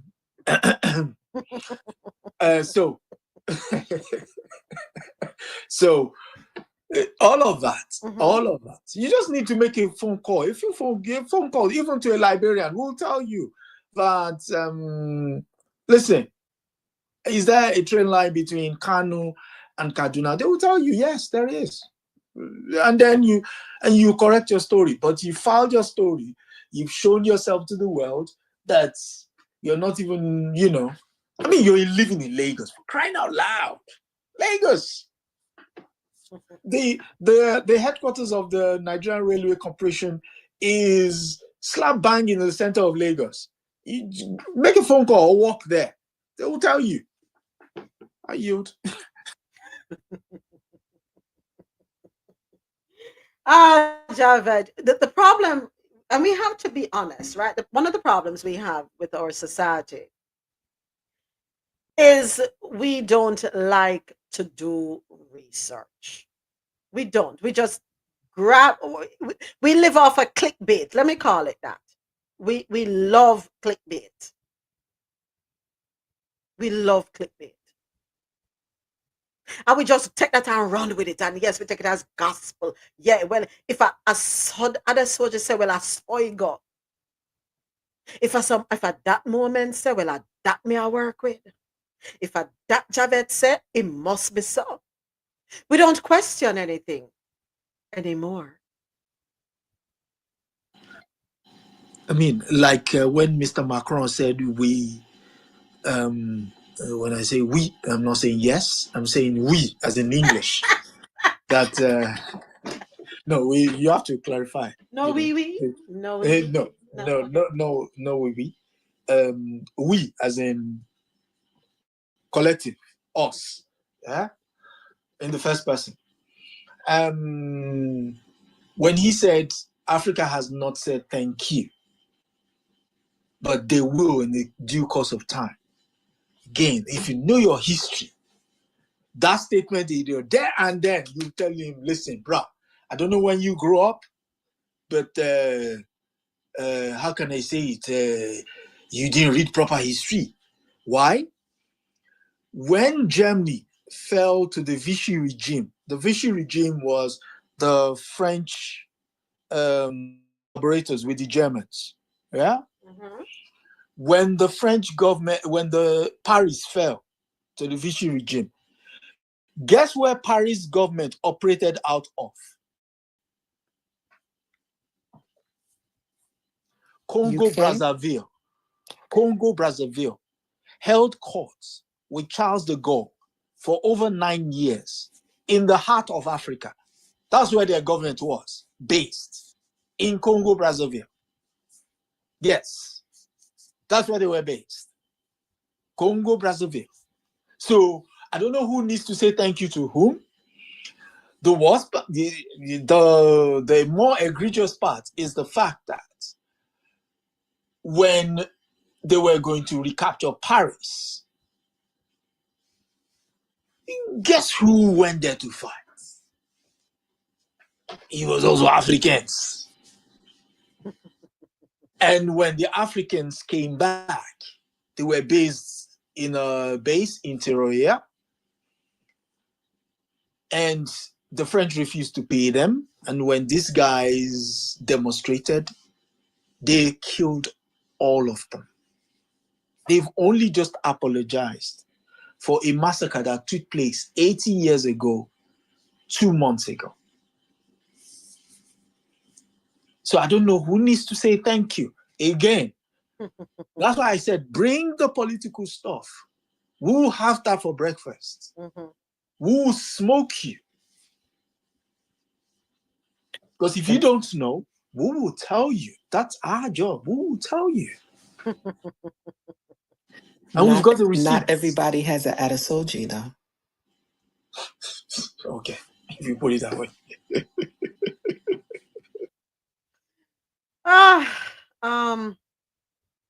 Yeah, Javed. So it is what it is, right? We accept and we move on, and some things we just don't fight because the amount of energy you're going to expel fighting, that makes sense. You could use that to continue to build your bricks one by one, lay them and down. You're already on YouTube. So roll up your sleeves. Hey, there is spanking to be administered. Some people might like it, actually. You know what? It's time for Health and Science News. Hold on, people. Coffee and Toe is brought to you in part by Lormel Skin Food. Log on to LormelSkinFood.com. Discover the range of natural skincare solutions. Indulge in the radiance of natural and organic beauty with the best natural and organic soap bars, whipped soaps, body butters, and oils. All 100% natural products. Lormel Skin Food for a natural, beautiful you.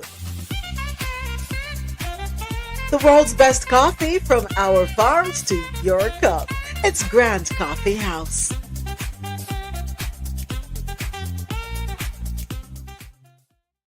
All right, we're back live on YouTube. Thank you so much to everyone watching on the YouTube channel, Coffee and Toe YouTube channel. We appreciate your support. It is now time for our Health and Science News. The FDA proposes updated recommendations to help improve performance of pulse oximeters across skin tones. Now, I had no clue that those oximeters that they put on your finger when you go to the the hospital or the doctor, I had no clue that your skin color can affect the reading. So that's news to me. I'm learning something new. I thought we read that story last year. For the oximeter, we did? Yeah. Or maybe I just read it. I don't know. But yeah, I heard that. We talked about it. We did, right? Okay, well, there is an update because this one is on the official website of the USDA, the U.S. Food and Drug Administration, which is FDA.gov. And this release came out January 6, 2025. All right, let's go over it just in case others didn't hear it. Especially now that you mentioned, Javed, we are on YouTube. Adesoji, we are on YouTube, right? So that can make a difference. So let's go ahead. It doesn't hurt. All right. So on effective January 6, 2025 is when this article came out. Today, the U.S. Food and Drug Administration published new draft guidance aimed at helping improve the accuracy and performance of pulse oximeters, important devices for patient care that are used to estimate the amount of oxygen carried in the blood across the range of skin pigmentation. Current scientific evidence suggests there are some accuracy differences in pulse oximeter performance between individuals with lighter and darker skin pigmentation.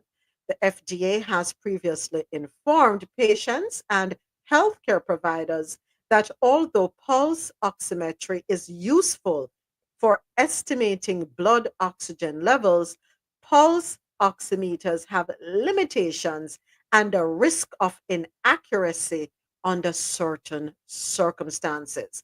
So, to help address these concerns, the FDA posed new draft recommendations for manufacturers on how to gather clinical data, among other things, to help improve the clinical study design and validation efforts for pulse oximeters used for medical purposes to evaluate their performance across the range of skin pigmentation.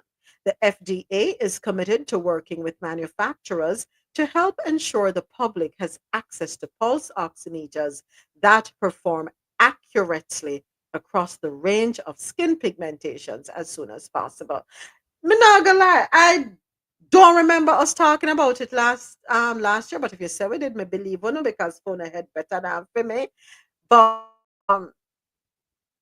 yeah, interesting. I'm wondering how they're going to correct this. I'm wondering if it's going to be different ones for different people, just like how when you do your blood pressure, you have different sizes of blood pressure cuff. Mm-hmm. Is it going to be different oximeters? I don't know. All right, let me scroll down a little bit here, Jared, and see if we have an answer to that. So, some key elements of the FDA's draft recommendations include gathering clinical data, example controlled desaturation laboratory study, or in certain cases, real world data to evaluate device performance accuracy across the range of skin pigmentations. The other one, increasing the number of clinical study participants. Another, using both subjective Monk skin tone scale and objective, which is calculation of individual typology angle, methods for more standardized evaluation of study participants' skin tone, and accurate assessment of device performance across skin pigmentations. And the fourth recommendation in the draft is if performance accuracy has been demonstrated in a new pre-market submission, including a prominent labeling statement to help users clearly identify that the pulse oximeter has demonstrated that it performs comparably across groups of individuals with diverse skin pigmentation and is intended for medical purposes. I don't know how they're going to do that one, Javed. I don't know how they're going to do it.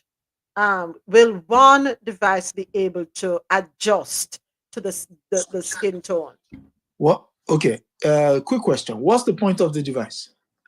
It is to read your blood oxygen level, your oxygen level in your blood. So your blood oxygen level. Okay, so we have a disparity based on the skin pigmentation, right? Okay, so what's gonna happen to people who are albino? They would fall under the light skin people. So it's the pace. But they're not. But because their skin is of a lighter complexion, so which means there will be a disparity based on there are people who level of albino is higher to people who have just small what's the word, a more milder form. You could see in terms of their paleness and what have you. So again, some of these sciences, when these guys start all their studies, they, because they're not using human in the entirety, as it were, they use themselves, and then only later we then find, oh, we didn't cover these people. Oh my God, what are we gonna do now? And then they'll exactly. I'm sorry. The reason I'm going along with what they're saying in the article here with regard to skin pigmentation and the color, the complexion, the hue. That's why I said they would go, because their majority of them are of lighter complexion, and there's a range, kind of like makeup, right? You go in and you have from light to dark, and you pick the one that matches your complexion. So that's how I'm thinking. I don't think it's going according to what's a genetic but then again your color is attached to your Exactly. yeah. You see, Exactly. I'm trying to rationalize You see, we the come whole back. thing. You see, we come Yeah, back to a problem. yeah, Exactly. yeah, That's yeah, the thing. yeah. Because often when they start all their studies, you could go back. I mean, you could read medical. Most of these studies they started on the basis of eugenics. Oh, like Which we discovered with the BMI. Yes. So it's only because most of these, for want of a better word, most of these lab technicians, they're focused in that environment. They don't engage with the wilder world until they have to do field research, which is further down the line from when they initially make whatever discovery they make. So now you've created a machine. Years later, you're realizing the reading is not accurate. What made you think that it would be? Because you didn't count. You know when they say you're often blinded to whiteness, because for you whiteness is the standard, and that's the problem. Is the standard. So all of these later findings is because all of a sudden now, oh, we never thought of them. Tall, dark, caramel, brown. Can you see? Yeah. And now the worst part is we that were not initially counted in the studies will now be clapping for them, because all of a sudden they realize we're here. Well, you know what? Let us hope that it's a start. Let me look for the silver lining, right? It's a start, and that they will make the necessary changes as the data gets collected. And we hope that they will pay attention. Or let us say they will do more clinical studies before rolling it out. And I hope that they would include every representation. I'll give them a pass because you asked for it. Only because you asked for it. I'll give them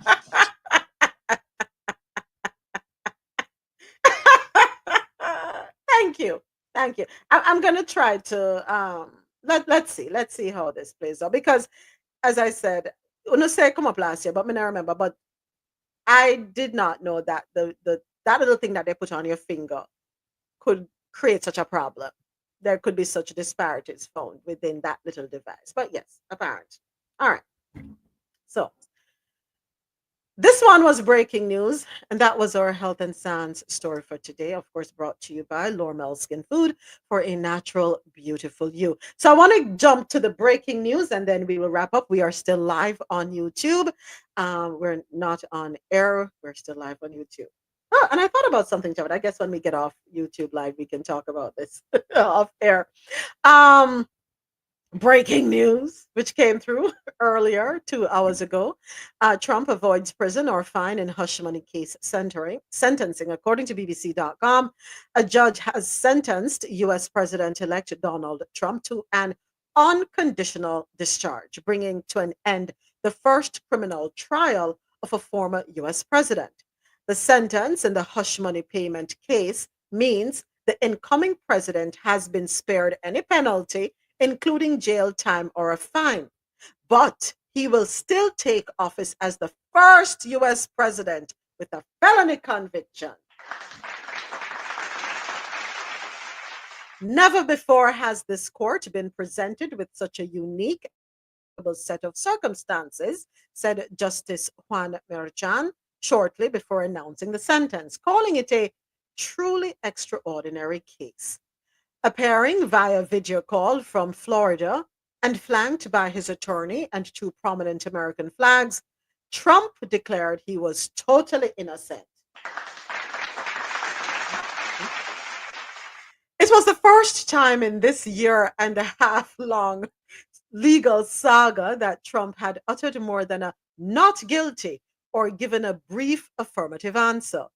Granted the chance to speak ahead of his sentencing, Trump railed against the case for several minutes. He said, "This has been a very terrible experience." He claimed there had been a weaponization of the judicial system and claimed the case was brought by Manhattan District Attorney Alvin Bragg for political reasons. "I would like to explain that I was treated very, very unfairly, and I thank you very much," he said before falling silent. As Bragg watched Trump address him directly for the first time, he maintained a mostly stoic expression. He did, however, chuckle when Trump claimed Bragg had never wanted to bring the case. After Trump had this to say, Justice Merchan then took several moments to reflect on the paradox of the trial. Justice Merchan noted that despite the media and political circus outside, once the courtroom doors were closed, it was no more unique than all the other cases taking place at the same time. But he added that after Trump was convicted, the case took another turn when the American people elected him in November to a second presidential term. Round of applause, round of applause, round of applause. Yes, yes, yes. After careful consideration, he had determined that the only lawful sentence without encroaching upon the highest office of the land was unconditional discharge, a sentence that would allow the American people a president unencumbered by pending court proceedings. Yeah, yeah, yeah, yeah. So what was the point? Really moments? Clapping? I'm trying to make light of the situation, damn it. Because you see, I'm gonna cry or I'm gonna laugh. So I might as well laugh coming now, go ball. Yeah, nobody. This was not, you know, this is what we expected. So Thank you. this is exactly what we expected. Interesting enough. But now I just want to go on the record and say, so take out any question on any job application about, are you a convicted felon? Thank you. Thank you. That This is was it. an extreme waste of time and money and brain cells. Seriously, though, I don't understand. I really don't understand. And I can't say much because it makes no sense. And I was always told to understand crazy, you have to be crazy. And I don't want to be crazy. So I guess I'm just going to leave it right there. Well, first of all, see, I knew it was a show because, first of all, you didn't. He appeared on a video screen that was rolled into the courtroom along with his attorney, with an American flag sitting behind him. So really, this was all a bunch of crock anyway. I mean, the man didn't have to go to New York to hear his discharge. He got discharged on a video screen. Mm-hmm. Mm-hmm. Well, it's the end of a historic trial. Trump was found guilty by a New York jury of 34 felony counts of falsifying business records in May 2024. His sentencing has delayed or was delayed rather multiple times due to Supreme Court rulings and the November presidential election. The charges stemmed from a plot to cover up hush money payment to an adult film star in the waning days of the 2016 election. But you know something, as I'm reading that little sentence right there, hush money payment to an adult film star. I can't wait to see what's in the movie of Melania.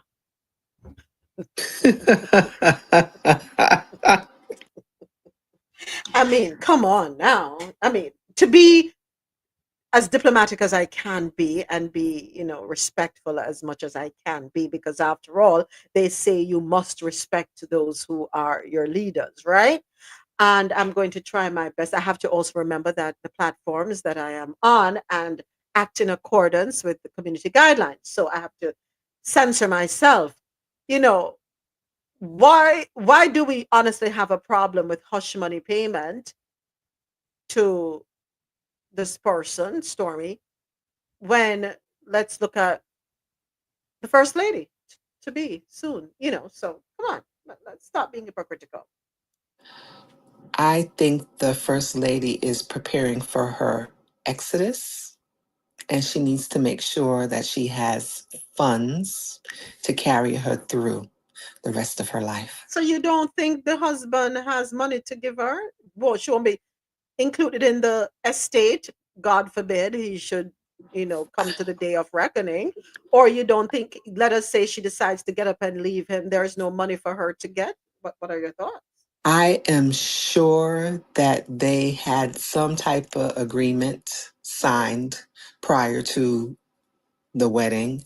You see how he didn't even want to pay for the first wife's funeral, right? Oh, wait, did we forget about that? I Okay. forgot about that. I forgot about that one. Ooh. He paid by getting a tax break. He buried her on a golf course so that the golf course would not have to pay tax as burial site. He knows That what I he wants to do remember. with, he knows what he wants to do with his money. What do you call it when you sign paperwork before you get married? So you Prenup. Oh yeah, I'm sure there's a huge prenup.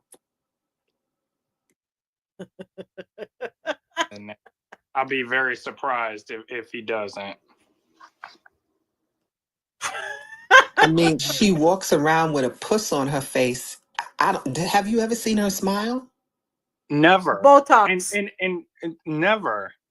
And that's the thing. Even her expressions at the funeral yesterday, she always looks like she doesn't want to be seen with him.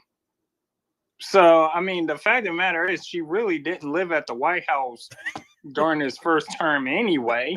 So what has that got to say? Y'all are not being nice. I mean, she's probably a paid actress. She gets paid to show up. Come on. Oh, let me not say what I want to say. Even at the memorial yesterday, Mm-hmm. I've never seen a woman so disinterested with who she sat next to. He was just wild. It's like you could have given them a separate invite and asked them to turn up. And, like two strangers sat next to each other. I mean, she did laugh when the grandson was giving his remembrance. Yeah, she did laugh. She laughed, but that was inspired by the person speaking. It isn't inspired by the person you're sat next to. Mm-hmm. So that tells you a lot. And then Obama was like, you know what? I'm just gonna suffer you for a while. And then Obama was like, yeah, what are you saying? Is that somebody said Obama was reading the program? Yeah, Obama was reading the program. Was like, is that you again? Is that you stinking? I was dying when I saw the comments. Dying. Oh, I came across a video. Oh, I can't play. I don't want to play it on here because more than likely music is behind it, and of course we're avoiding copyright infringement problems. Yeah, so I'll play it when we get off. But yeah. Yeah. Obama. What did they write there? Oh, you mean okay, yeah. That's the Requiem. It means somebody would read it. Oh, okay. What's the name written next to it? Believe that's Kamala Harris. Oh, okay. Okay, I know her. Okay, I know her. He loved looking at Kamala. That's all I can say on that one. All right. No. let, Yeah, go let me on, go let on. me wrap up on air. On YouTube. Gonna have to work on some technical issues to make sure we're back on air Monday morning on QMZRadio.com, JanoRadio.com, and AdMusicHouse.com. But I want to say a big thank you to everyone who joined me here for Coffee and Toe, World News on the Go on YouTube. We will be back Monday morning at 9:30 a.m. So thank you. Have yourselves a wonderful weekend. You can catch up on the stories, the news that you have missed, or the shows, the episodes you have missed, by just going to the live tab on Coffee in Toe, and they are all there. And don't forget to support our people. Adesoji Speaks Knowledge, which airs on Sundays, and there are videos there. You want to learn about Africa, the truth about Africa, the African stories and news and how they are intertwined. There's also travel vlogs from Teflon Travels. We also have Caribbean, I want to say culture, all things Caribbean from Carib 21, which is James's channel. Want to learn about making tinctures, you can head on over to Lore Mel Skin Food. So there's also Mad Music House has a YouTube channel if you want to listen to some music. So yeah, we have given you a plethora of things that you can check out over the weekend and keep yourselves busy. Thank you once again, and we shall close out with you on YouTube. Coffee in Toe is an interactive world news podcast, a dynamic and engaging live show that streams across multiple internet radio stations worldwide. This podcast brings you real-time news updates, in-depth analysis, and interactive discussions on global events, making you a part of the conversation no matter where you are. With a diverse range of expert guests and listener participation, it's your go-to source for staying informed and connected to the world. Coffee and Toe is brought to you in part by Lormel Skin Food. Log on to lormelskinfood.com. Discover the range of natural skincare solutions. Indulge in the radiance of natural and organic beauty with the best natural and organic soap bars, whipped soaps, body butters, and oils. All 100% natural products. Lormel Skin Food for a natural, beautiful you. The world's best coffee from our farms to your cup. It's Grand Coffee House.